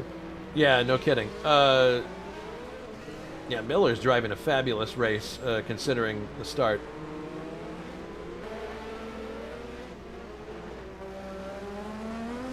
Coxon right behind Ray now. Yeah, Ray's got quite a distance to make up here if he wants to overtake Bruno. Wilkes in fourth. Excellent drive by Juha so far. I kind of had a feeling that he was going to rise to the top. Yeah, if you discount the incident with Wilkes. Well, yeah, but apart from that, I think he's, it's... Yeah, Wilkes continuing in terms on of here. pace and keeping it on track, he is doing a very good race. Cesarius comments that it looks like turbo failure based on the color of the smoke, I guess is what he's referring to. Yeah, it's possible. But in any case, it spells doom for Grant's hopes of a second win in a row. Juha is signaling the pits now, by the way. Aha! Okay. And that one is probably, based on the lap count, more believable. Jakes goes for another lap. So does Hille. Juha was keep signaling, but it might be the automated pit crew. The paper, the AMS paperclip going. Hey, no, it's not. It's yeah. not. Hey, it looks like you need a pit stop. Yeah, something like that. Yeah. All right. In the pits comes Juha Boss. Up on the jacks he goes. Let's see what tire choice for him. Softs and hards in the front. Very interesting combination. All right, away he goes. Very slow getaway. That's a confirmation of the push that he's having. Understeer in the car, so he says, okay, if you're going to understeer, then at least you're not going to get hot as an oven. Juha rejoins the circuit in fourth place, so he didn't lose a lot of time. No, he's right behind Wilkes. Yeah, he's right behind Wilkes, so very, very good stop. He had a bit of a slow getaway, but never mind. And Tim Hille has reduced the distance to David Jakes considerably. It's now only 3 seconds, whereas one lap before it was 5 seconds. I'm wondering if Jakes is preparing for the pit stop. Wilkes is showing pit stop now. Just scrolling through here, and I've got the wrench icon on Wilkes. So the JPS team ready to service their car. No stop yet for Jakes or Hille. And if Wilkes is going to enter the pits now, it's probably one of the best moments because remember the teams, as in real life, they share the pits. So if you enter and your teammate is already in the pits, you got a problem. It happened too long ago, but Ruben Fernandez out of the race. We didn't see what happened. So that's too bad. Let's see what Wilkes does. Yeah, he's in the pits. He's entering the pits. Into the pits now. Let's see what tire choice for him. It's mediums all around. Okay, interesting. We'll see what Tim Hille is using, by the way, when he stops. Yeah, that's true. So let's see, is Miller going to...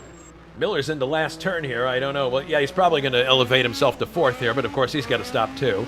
And Hille keeps getting closer to David Jakes by the moment. Now only 2 seconds is the gap.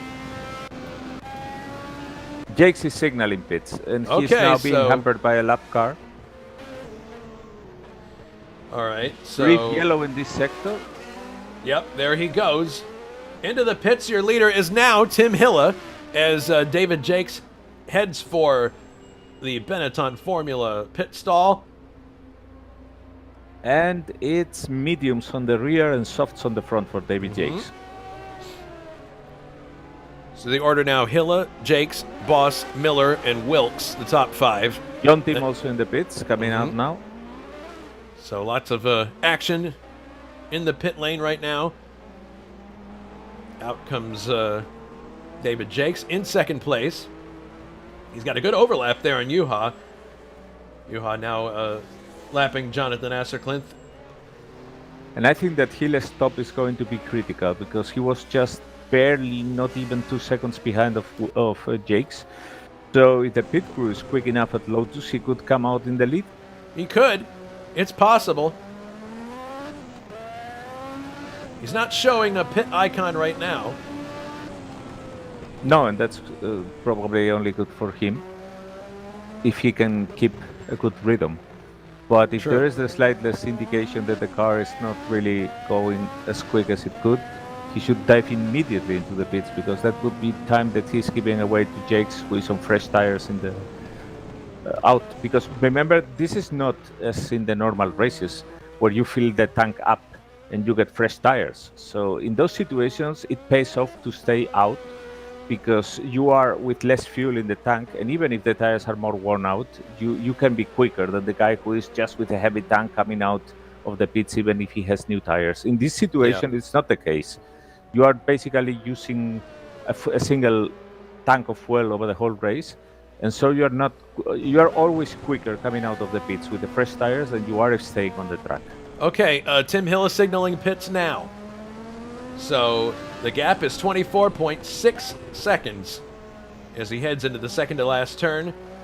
And I can tell you that he has lost some time to Jakes because he was 34 seconds ahead at the beginning of the lap, and he's now only 30 seconds ahead. So that means that he was clearly going slower on the worn tires than Jakes has been doing. All right, so heading now into the pits is Tim Hill. Not sparing anything there. Yeah, very rapid entry there, right against the barrier So without let's touching see, it. softs all around. One compound softer than his teammate. Softs all around for Tim Hille. And it doesn't seem to be like a very quick pit stop. Not at all. Jake's coming out of the last turn here, and Hill is just now rolling. I don't think he's going to be able to beat him to the end of the pit lane. We'll see. It'll be very close. No, Tim Hille stays in the lead. My goodness. Wow. Tim Hille maintains the lead. David Jakes looking for an overlap up the inside. No, David Jakes takes the lead back. My goodness. Fantastic stuff. And you're right. That's the cold tires. Yeah, it had to have been. Ryan, would you agree? Was that cold tires coming into play there? Yeah, absolutely. This looks like Tiller ran wide slightly on cold tires, and I have to say though, that was a very good opportunistic move by David Jakes. He used the lap car to his advantage a little bit, and it paid off.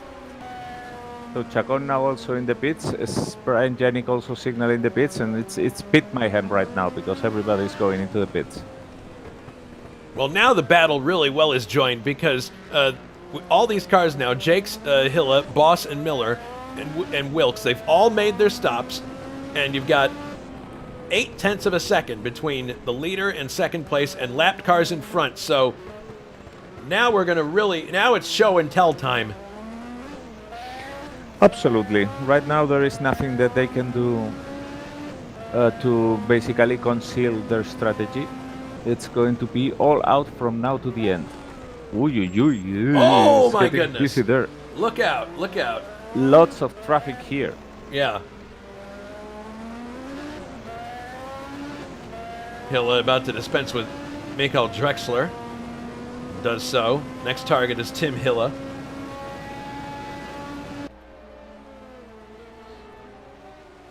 And look at that. Juha sensing a real opportunity to get into second place here. He's closing right up, getting closer all the time to Tim Hille.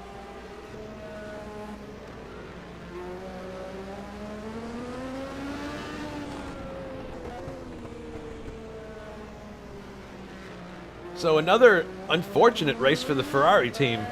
I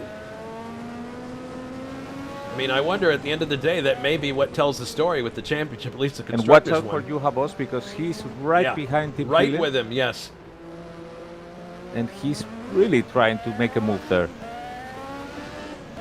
We know the McLaren has a huge top speed. There he goes. Very good move by John Tim, letting him by. And Juha Boss with this pace and this speed could really be knocking on Dave Jakes' door very soon.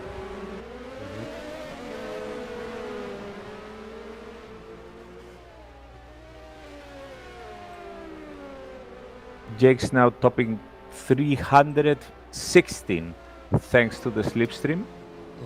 And Juha doing the same without any slipstream. He's coming quick. It is, yeah.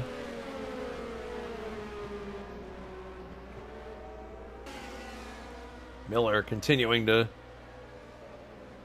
stay in fourth place. I'm still really impressed with that. It's really cool that he's able to recover like that. And then Wilkes in 5th place. So he's on pace for 2 points, which would put him in the championship lead by 1 point. Yeah, but many things can happen from here till the end of the race. We have Yeah. seen already 2 engines of very quick drivers go up in smoke. Yeah. Actually, if Juha wins the race, if it happens to transpire, that would give him 30 points. So, goodness, that would... No, actually, I was wrong. I apologize. That would give us a... If Wilkes finishes finishes 5th and gets 2 points, that ties him with Nilsson. And if Jakes is able to win, that would also give him 30 points.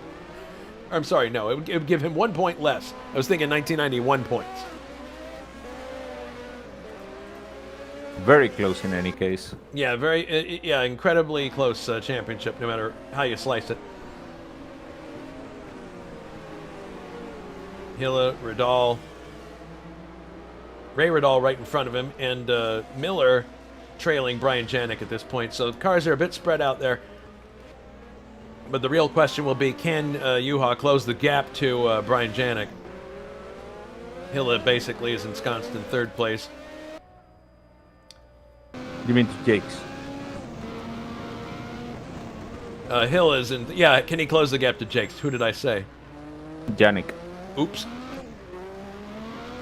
Well, the question can be answered quite quickly. Yes, he can, because he's already doing it.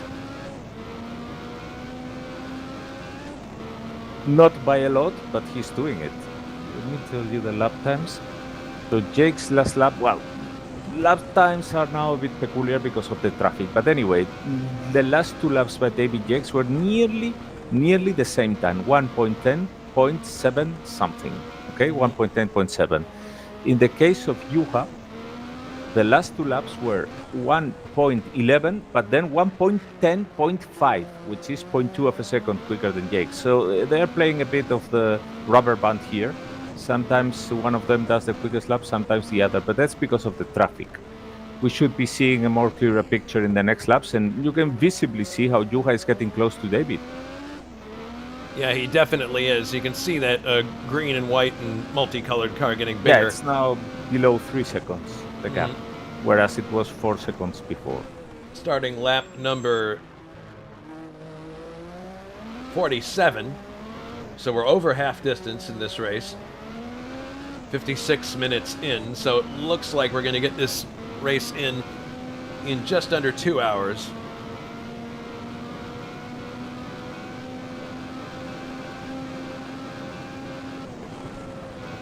It's interesting because we see so many people struggling, Ryan, with understeer in that corner coming off Mistral. And apparently here's a car that handles very neutral, and yet Juha seems to be really well balanced going through there. Yeah, I was just watching Juha at the moment, and it seems to be, he seems to be really comfortable with the car, and he doesn't seem to be having any issues at the moment. Apart from his first stint, he seemed to be, from when I was watching, he seemed to be struggling with a little bit of understeer, but after that, pit stop, and the car seems to be really well balanced, and at the moment doesn't seem to be struggling and running well in running well in 2nd place. Sorry. How much of that do you think might be the weight of the car shifting when the fuel burns away? That's a good point about the fuel burning off and the weight shift. I think that's definitely a factor as well. But from my experience of racing touring car stuff in the past, I definitely find as the fuel burns off, it seems to help with the car for sure. So, for example, if you're struggling with understeer with very heavy fuel, and as the fuel burns off, the balance of the car will definitely change for the better. All right. We got meanwhile some reactions in the forum. Oh, Riddall was a bit frustrated because he said he blasted the engine last race and nothing, absolutely nothing, and he baby it to the extreme here and it blows. So he was right frustrated. This is the 3rd time that the engine has blown, and each time he has blown, he had taken it easy, but well, he says there's too many mechanical failures already in this season. As for Vadim Tasiak, well, he says it was a fun race. Some things could have been avoided, but he deems everything as racing accident. Uh-huh. Okay. Well, our friend Johnny Aces, thanks to the attrition here, has made it all the way up to 13th place. He is currently only one lap down, too, so if there's more attrition at the front, maybe he could get a top 10 finish out of this. Could be. And this is a brand new car. Knowing him, he will be finishing in 7th position. Yes, knowing him, he'll be finishing 7th. That's right. poor Jonathan always finishes 7th. One thing where you can see how much more understeery Juha's car is how early he enters in the first turn after Mistral. Whereas David Jacks turns in late, he has a more neutral or oversteery car. Juha needs to do it very early because the car slides to the outside. Oh, the gap is less now than 2 seconds. Less than 2 seconds. Yep. And there is traffic just ahead of Jake's too. Sorry, go ahead, Ryan. Yes. No. It's going to be interesting to see which is the place where Juha thinks it is best to overtake the Benetton.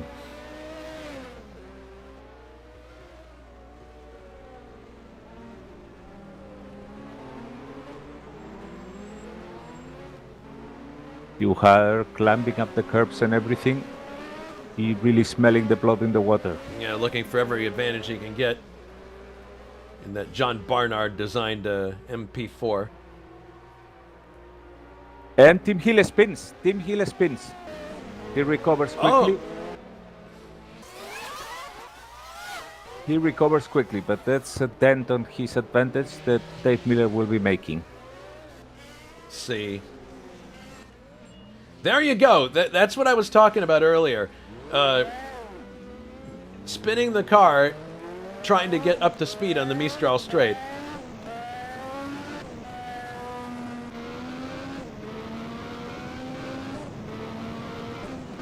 Okay, so Jake's has got another 2 cars in front of him here. One of them's his teammate, so doubt Bruno's going to make any. Oh, that was weird. Looks like there's some action going on up there that maybe has nothing to do. Well, I know it has nothing to do with the lead cars. And but, Wilkes is nearly there with Dave Miller. I mean, he's already on his tail, and it won't last too long until he launches some attacks. Oh my goodness! Yeah, there goes Del Piccolo and Bruno out of the way. That looked rather abrupt, but they're no longer a factor in this.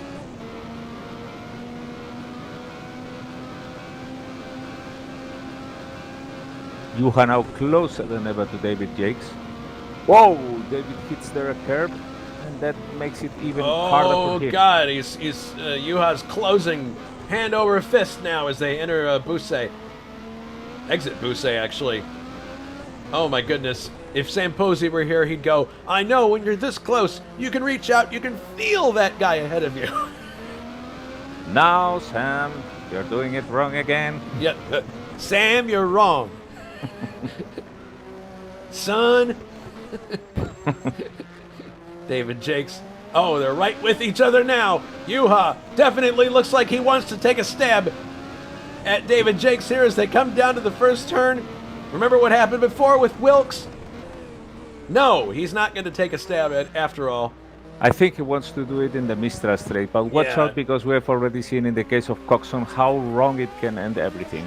Oh yeah, well that one, it was because Coxon got his left wheel on the blue stuff. And I think that Jakes here kick up the boost, at least for the beginning of the straight, because he was really afraid of losing that position. Yeah, this is going to be a real quick game of chess here between these two. Now, I think between now and the end of the race, we're working lap 52 out of 80. And I think that Juha, because of the understeer he has in the car, is actually at a disadvantage if he wants to overtake towards the end of the Mistral straight.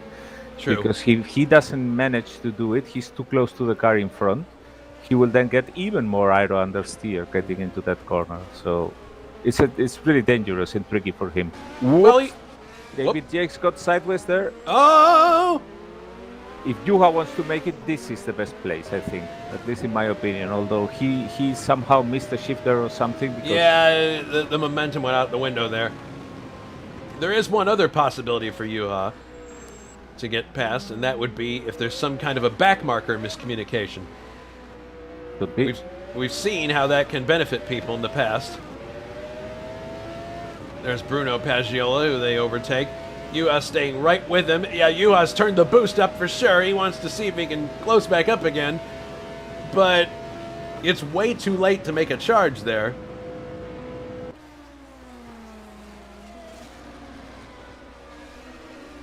My goodness.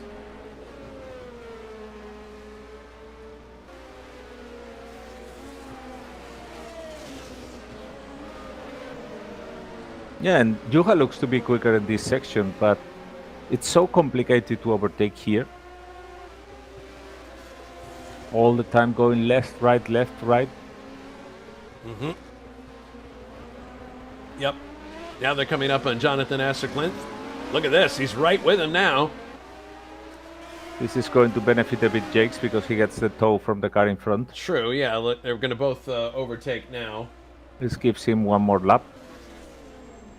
Yep. Very good move there by Luciano. Yeah, everybody doing their best to get out of the way, which is really creditable. Let's see what happens now. Let's see what happens now, because Juha seems to come out very cleanly out of this one. Oh, he's got a big roll. Look at him. Huge look roll. at that. Huge roll. This McLaren is Here he quick. comes. But Out. watch out now. Pops out. And Juha, for the moment, is the leader. We'll see if Jakes can counterattack. He comes back on the inside. Jakes looking to take it again. He's on the... Oh! Slight contact! Jakes spins! No! Oh, my goodness! Barely misses him.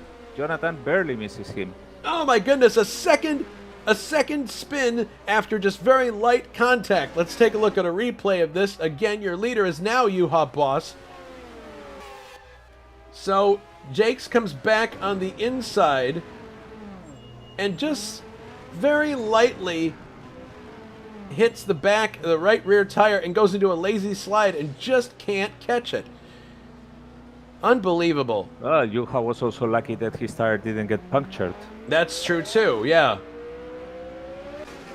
All right. These are open wheelers, guys, remember?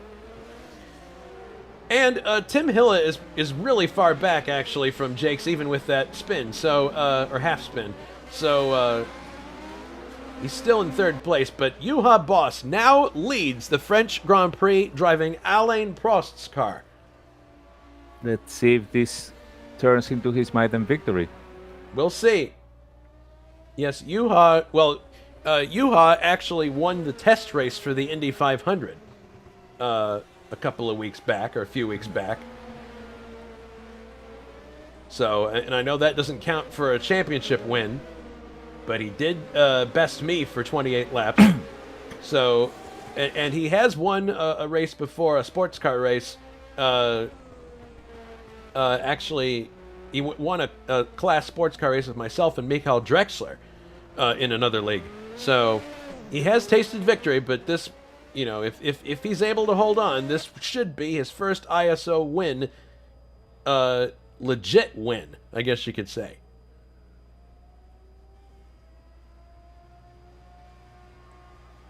But not without controversy, because he had contact with Wilkes early on. In this case, I think it's more of a case of just, you know, understeer, where Jake's understeered out into his right rear tire. What do you guys think?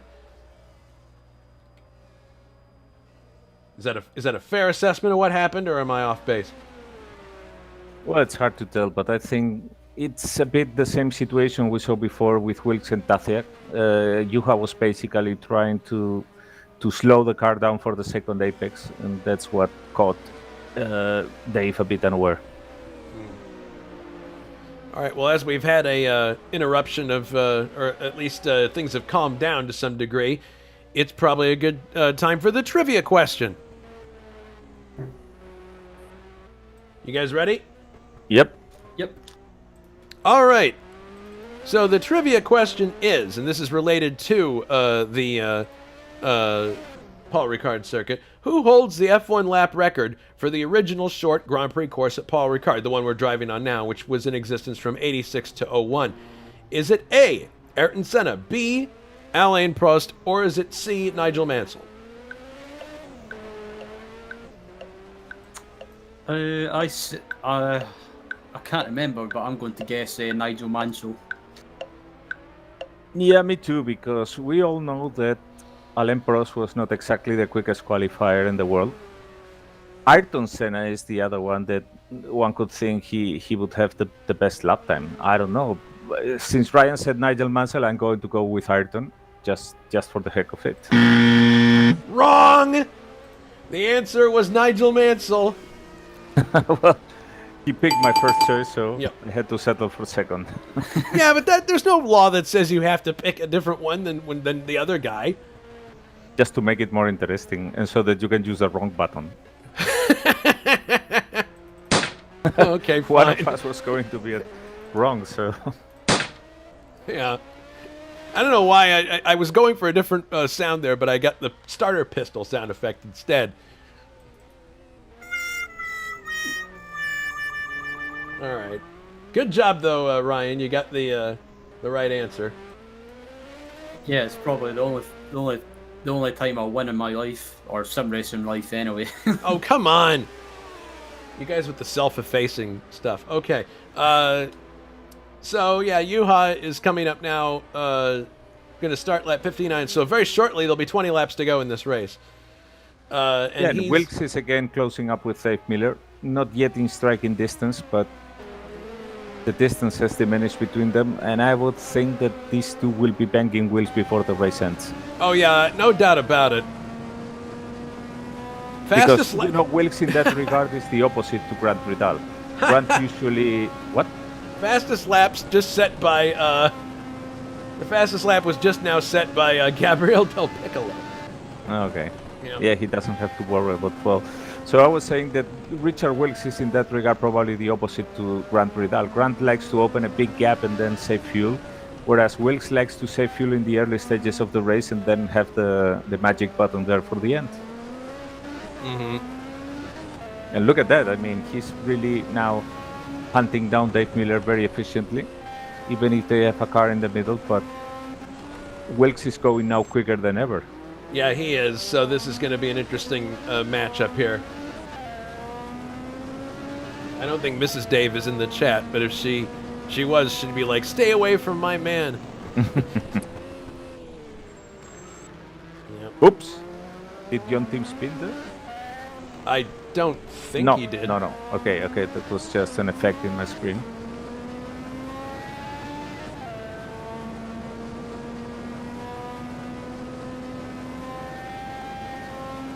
Yep.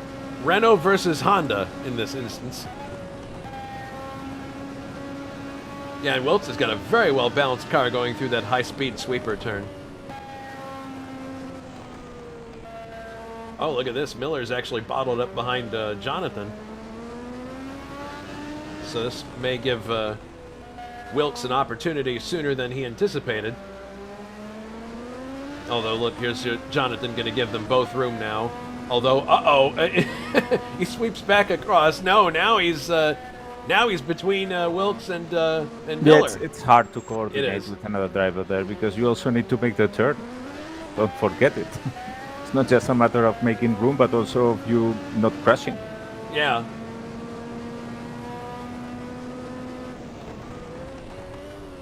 Downshifting now for the first turn. And that blimp, as you say, is absolutely static up there. It seems to be like a cat. They know what's the best place in the whole house. Same thing with the chopper that we saw there. Okay, look at now Wilkes. Look at Wilkes now has a chance here. And looks like he's right alongside. Is he going to get it done? No, he shuts off earlier than Miller. Wow. Brilliant move by Miller there. He used absolutely till the last inch of the track and was able to stay ahead. Wow, it tells you something about how good Miller's car is handling. I mean, the irony is, Ryan, that's kind of the way that Mansell would drive in a situation like this. He goes into the corners as late as possible. Absolutely. I was about to say that was Nigel Mansell's typical style if he was in a battle. Not letting himself be intimidated at all. Yeah.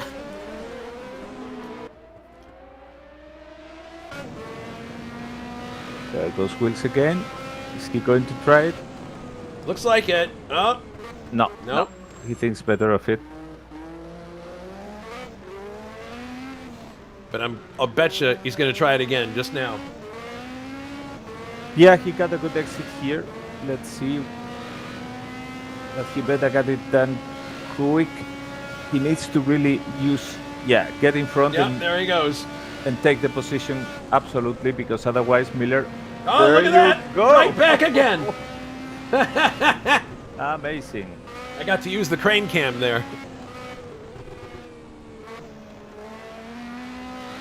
God, this is an excellent. Was not expecting that one. No, he was not. But that gives you an idea of what you give up when you take a go off the line to take a position. It's not cost free. And our Nigel is the one in real life didn't think twice about it. Mm-hmm. He hesitated absolutely nothing.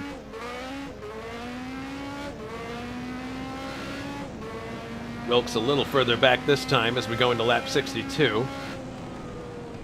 Not going to try it here, but he might take another stab on the Mistral. Let's hang out here a little bit longer, see what happens. Yeah, and Wilkes is not the guy to take stupid risks, and I think that he's very much aware that he's in the hunt for the championship, and in this situation, the points difference between 4th and 5th can make it. Here he goes. Here's another try. He sweeps by into 4th place. And, oh my goodness! Whoa! Oh, no, no, no, no, no, no, no, no, no!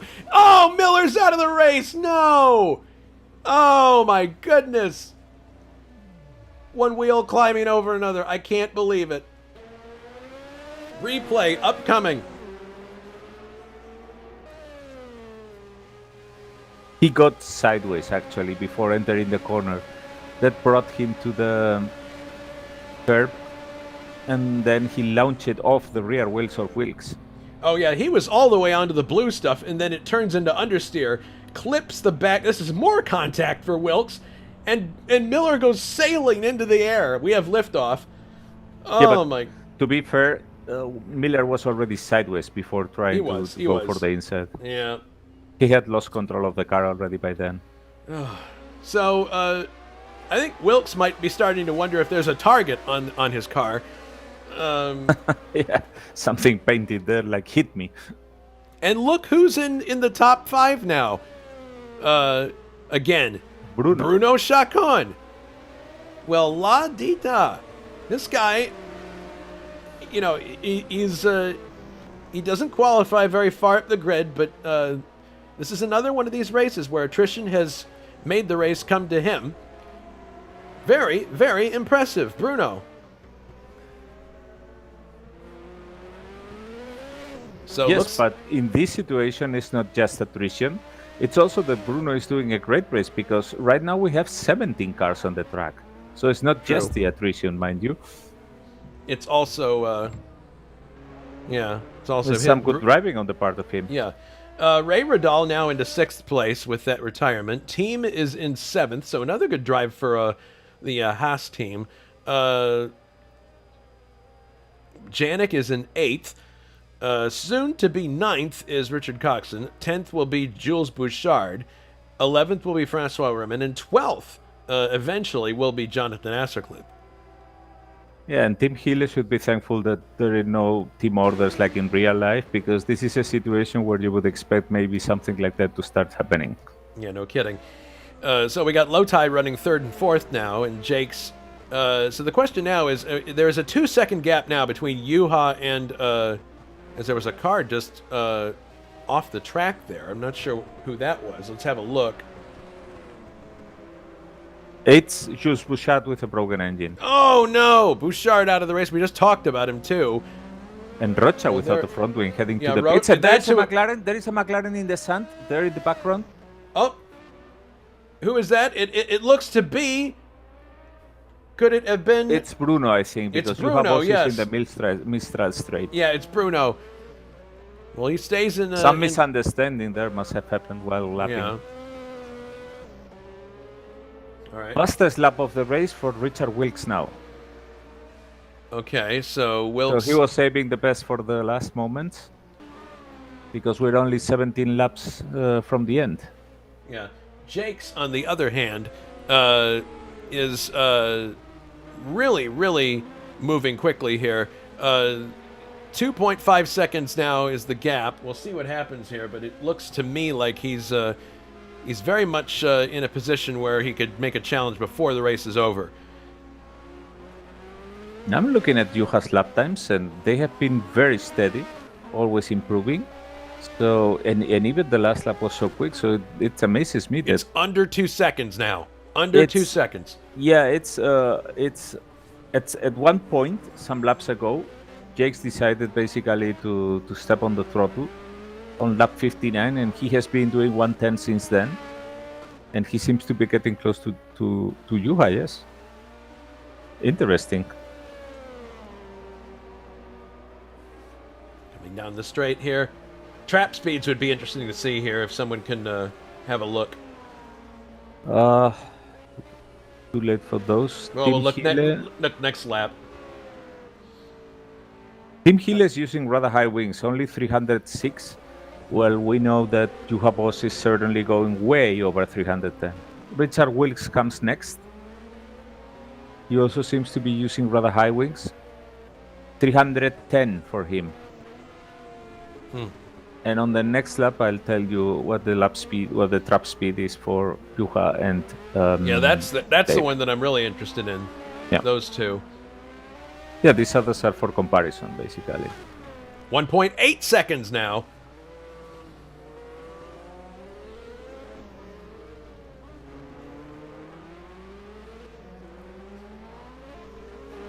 Looking at the points situation, you'll notice that neither of the Juha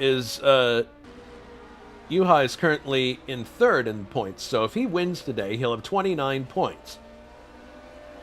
So 321 for Juha. Oh my goodness. 302 for Jakes. Okay, that's interesting. So it appears that Jakes is getting it done in the turns. Yeah, absolutely. Oh! Jakes just had a bit of a moment there, but yeah, he's recovered pushing nice. it really hard. He's pushing really hard, yeah. About to start lap number 68 out of 80.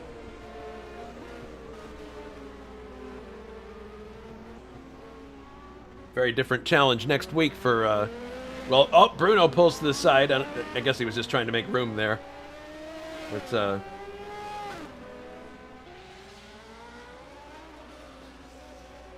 yeah, this is a track that certainly favors high-speed racing, at least down that straight. But the next race for this series will be at Brands Hatch in 2 weeks' time. Yeah, that's a carousel, a real carousel, up and down in the quickest variation in altitude in the smallest part of real estate that you can find. Mm-hmm. It's really going to be complicated to race there.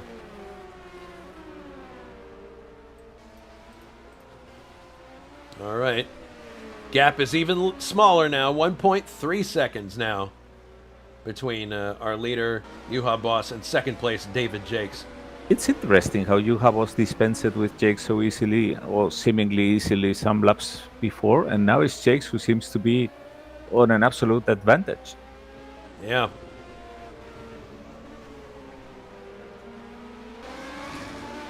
There's Jonathan again. Jonathan's getting a lot of TV time here. Seems like the leaders are coming up to him a bunch of times, but we'll see what happens here. Yeah, the leaders will be at the end thinking how many Ocellas were in this race. 0.851 seconds. 0.8 of a second. Yeah, the thing is that Jakes doesn't have the top speed to overtake here in the straights, so I wonder what he's going to try to do.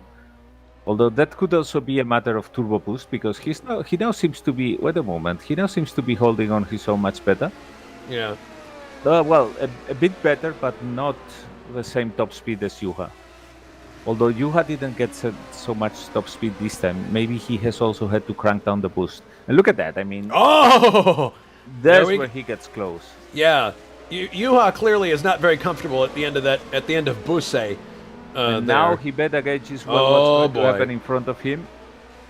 Traffic jam on the 405 right in front of him here, and now they're both... Oh my goodness!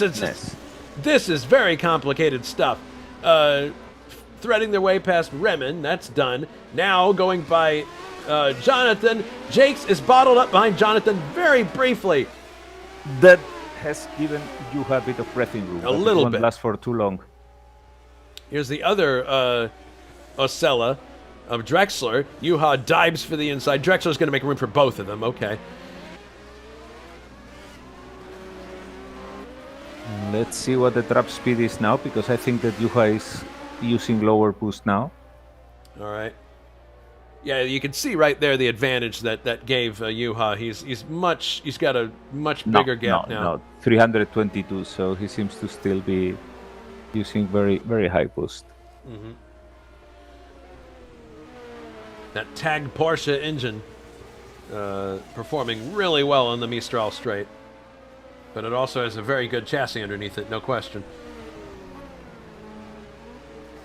So Ryan, you picked David Jakes to win, so I wonder if you had some kind of prescient thought about this race. Going back to that pick, what was it that made you think that Jakes might be in a position like this at the end? It's just like I said at the start of the broadcast. He's always been one of those drivers that he's always been quick in open wheel cars, and he's always he can always spring a surprise when you don't expect it. And at the moment, he's still keeping Johan in sight, but Johan's doing what he needs to do at the moment just to keep him behind. And David Jakes, he won't give up without a fight, that's for sure. All right, so the gap is still under a second. But that brief encounter with lap traffic definitely gave Juha some breathing room, as we now have 10 laps to go, less than 10 laps to go, in the French Grand Prix.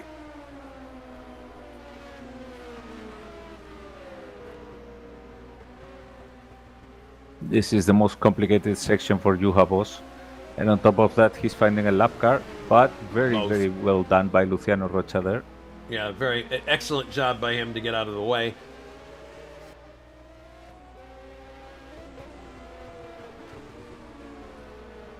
And if it comes to a fight at the end, it's going to be a hard one, because these both will want to have their maiden victory this year. Well, more than anything else. Well, Jakes has won a race in USAC, though, hasn't he? Yes, Texas, but I'm thinking about Formula One. Oh, I see. Well, Juha is going to be very hungry to win. Yeah. So Jakes is going to have to. Jakes is going to find a Juha boss that is determined to not be overtaken. So fireworks could erupt here. We'll see. Yeah, the force is going to be strong with Juha today. Yep. So let's run through the field right now as we're getting close to the end here. Juha Boss leads in a McLaren. David Jakes second for Benetton Formula. Third is Tim Hilla. Fourth, Richard Wilkes. So you got both of the JPS low tie running third and fourth. Bruno Chacon in another excellent drive, despite visiting the beach, as people have pointed out on YouTube, is fifth now. Sixth is Ray Radal. Nice run for him. Seventh is Brian Janik. So all he needs is one more retirement, and he'll be in the points. Eighth is John Team. Ninth is Richard Coxon. 10th is Francois Remen.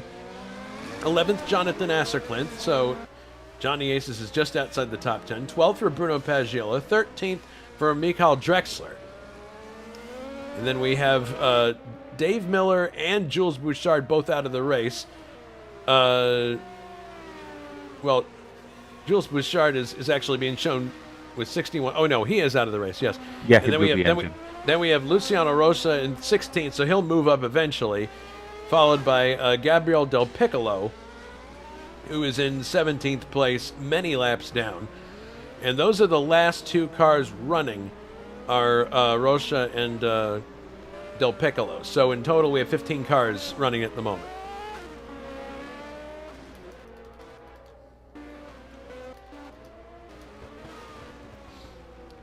So the gap now is ballooned quite a lot here. It's 3.5 seconds. So Boss, looks like did Jakes make a mistake, or is he just taking a breather, you think? Well, probably he found himself wasting too much fuel. Yeah.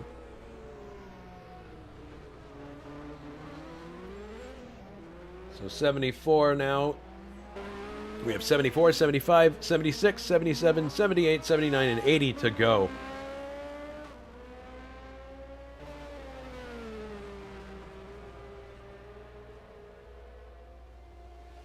Tim Healy hanging on there to that third position.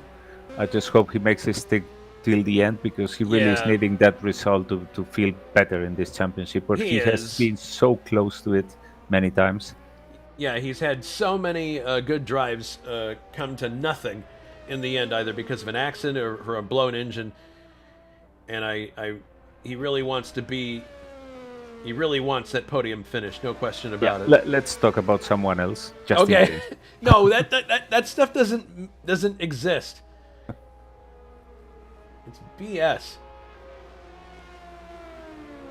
Bruno, on the other hand, he's surrounded by cars. Actually, he's got Del Piccolo behind him, who's actually faster than him, and he's going to let him go by. There's no point in dicing with him, because there's nothing to be gained. But he very, very smartly lets Del Piccolo, who's in 17th place, many laps down, go on past him.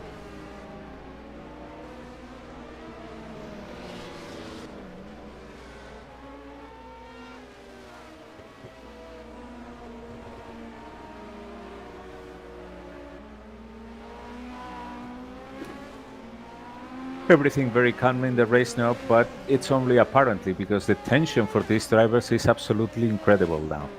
Anything can happen. They have seen several engines blow up now. And losing your points or your coveted position with only 8 laps to go, it would be heartbreaking for anyone.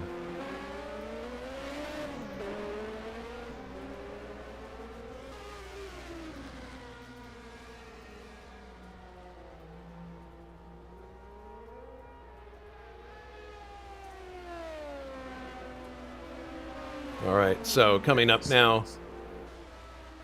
Mm-hmm.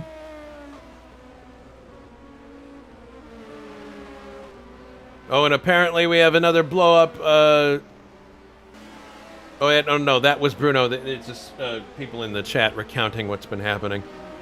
But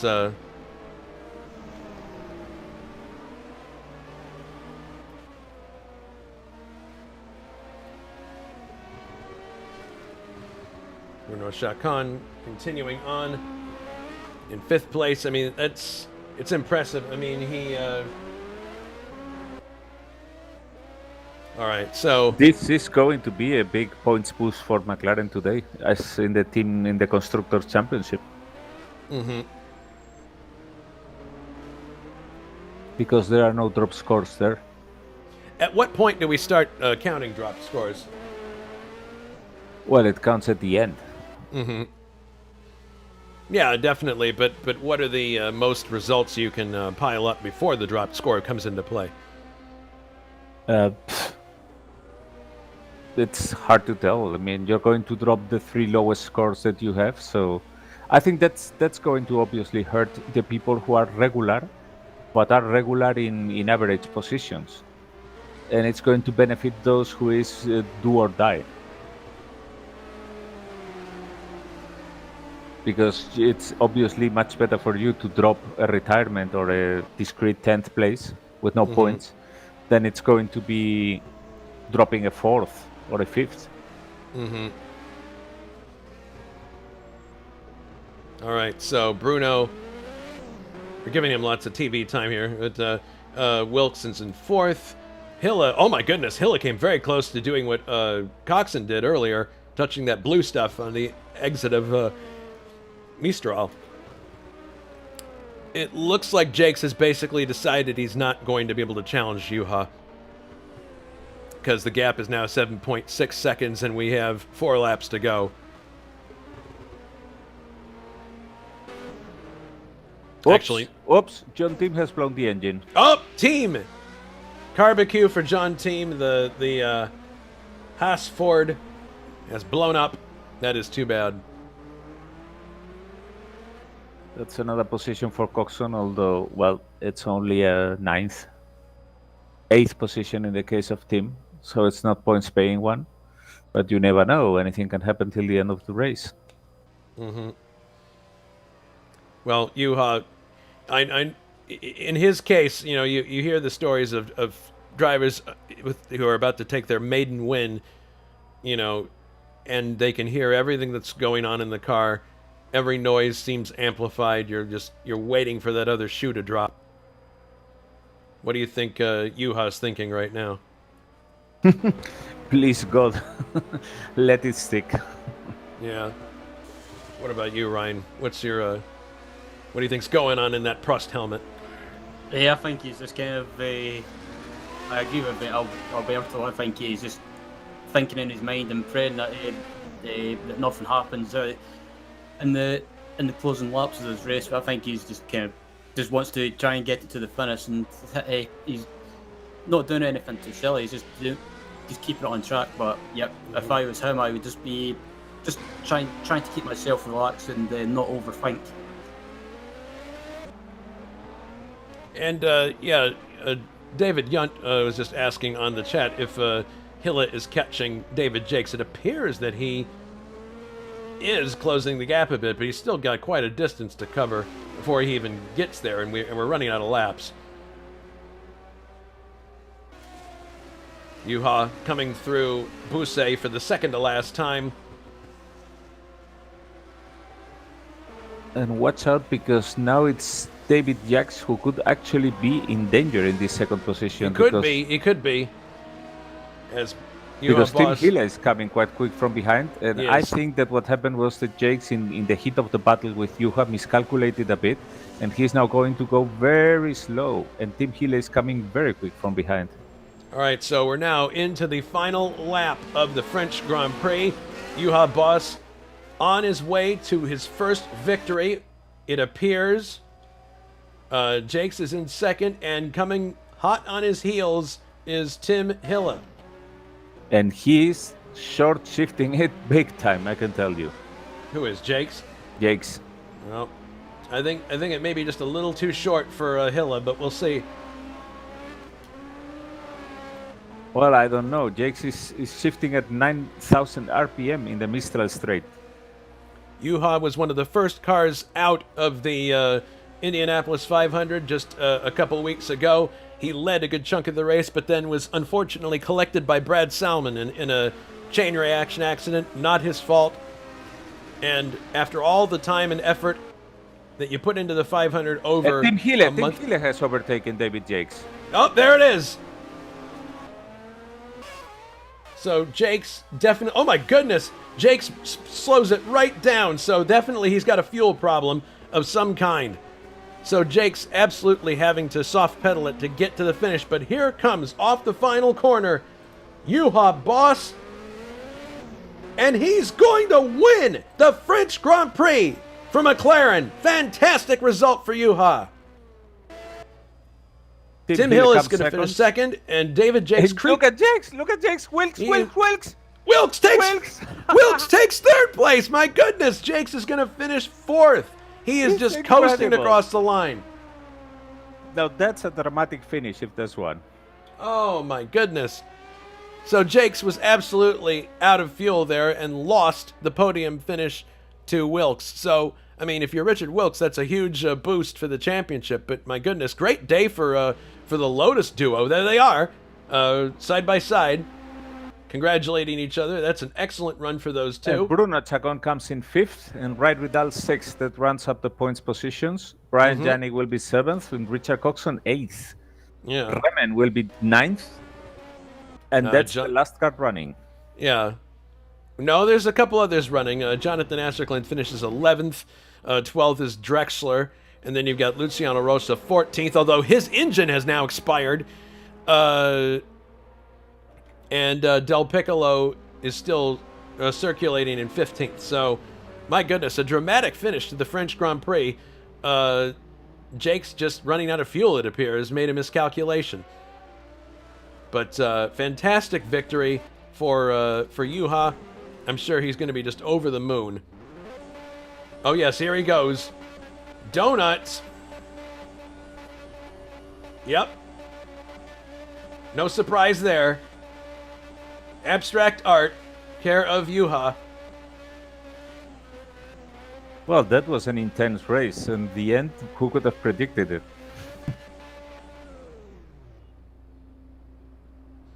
my goodness. Fantastic result. Yeah. Sorry I have to leave so early, but I need to do some phone calls and need to do some stuff here. It was an exciting race. Always glad to be here with you, Jason, at the broadcast. See you guys. On to the next one. And seeing as the green room is empty at this point, I believe I'm going to make an early departure as well because I have a 500-mile race to watch. But Ryan, thanks so much also for being in the booth with me today. It was a lot of fun. I appreciate your insights, and hope we can do it again very soon. So that was the French Grand Prix. Before we close out the broadcast, just to remind everybody... Oh, wait, here's Juha. Well, we can do one interview. Oh, and Wilkes is in the green room, too. Okay, I guess I'm going to delay my... I'm going to delay watching the 500 for a second. Juha, congratulations on winning the French Grand Prix. This is your first, as far as I can tell, solo win at ISO. The very first one. The very first one. It's taken a few years. Yes, it has, but congratulations on a great run. It looks like in the end, Jakes just didn't have enough fuel to challenge you in the end. I mean, very obviously, because he lost 2 places at the end there. But talk us through your race. Looks like you had a car early on that might have been understeering, but the second stint after the stop, you seemed really comfortable. Yeah, well, the McLaren tends to understeer. So I made a wing change right before the start. That really worked. And I knew that once the fuel burnt off, it started, well, it didn't tend to cook its tires, and then it was perfect. So I just had to wait 10, 20 laps for the fuel to go, and then the car would actually work properly. And I could also run full boost for the entire race. I had enough left to do 2 laps in the end. Oh, man. So it worked, but I spent quite some time on it. I made sure it was good down the straight because I couldn't get it to work through the turns. I thought I'm getting the time elsewhere. That seems to have been the right idea. Although I don't know what happened to Grant. I didn't have an answer to that one. That was very quick. Engine failure. Sorry. No, at the end I just preserved it. I thought if Jakes comes within 3 seconds, I'll speed up again. But as soon as he was out of it, I just dropped the revs, drove quietly, safe tires, safe fuel. It seems to have worked. I think Bruno got points as well, again. Yeah, he finished 5th, so another great race for McLaren, as we are also now joined by Richard Wilkes. Congratulations on finishing 3rd in this race, Richard. That's going to vault you into the championship lead, I believe. With Anders not finishing the race, but you might have started to wonder, Richard, if there was a target on your Lotus somewhere, because you had lots of lots of contact here and there. I don't know what was going on. I apologize if I squeezed anybody. It was not my intention, but people, I don't know. I had a few dive bombs at least. From my perspective, I have to see the footage. I'm not blaming anybody. And yes, one of them cost me a lot of time and possibly the chance to fight with my teammate for 2nd place. It was an eventful race for me, yes. I was trying to save fuel. I knew that if you ran out of fuel in this track with this long straight and everything, it's very painful. And I had just enough to attack at the end. I did. I was lucky enough to snatch 1st place right on top of the line. That must have made good TV, I suppose. Yeah, that was good.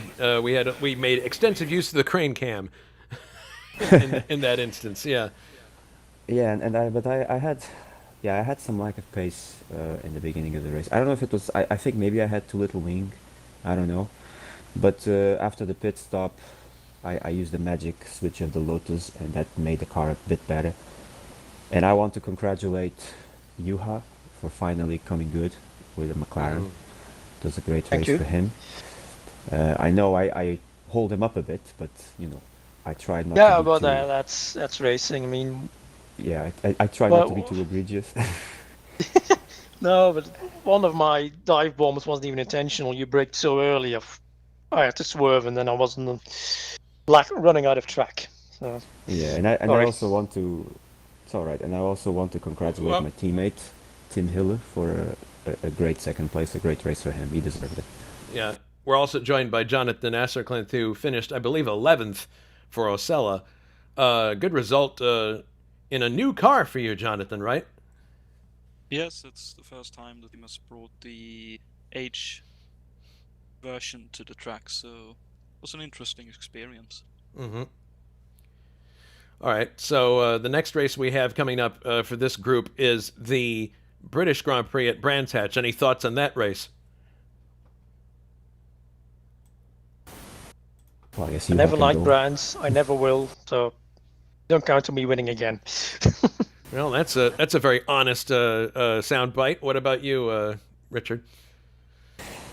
Well, I don't think fuel is going to be an issue there, so I would expect a repeat of the races we had at Detroit and Monaco with people going all out.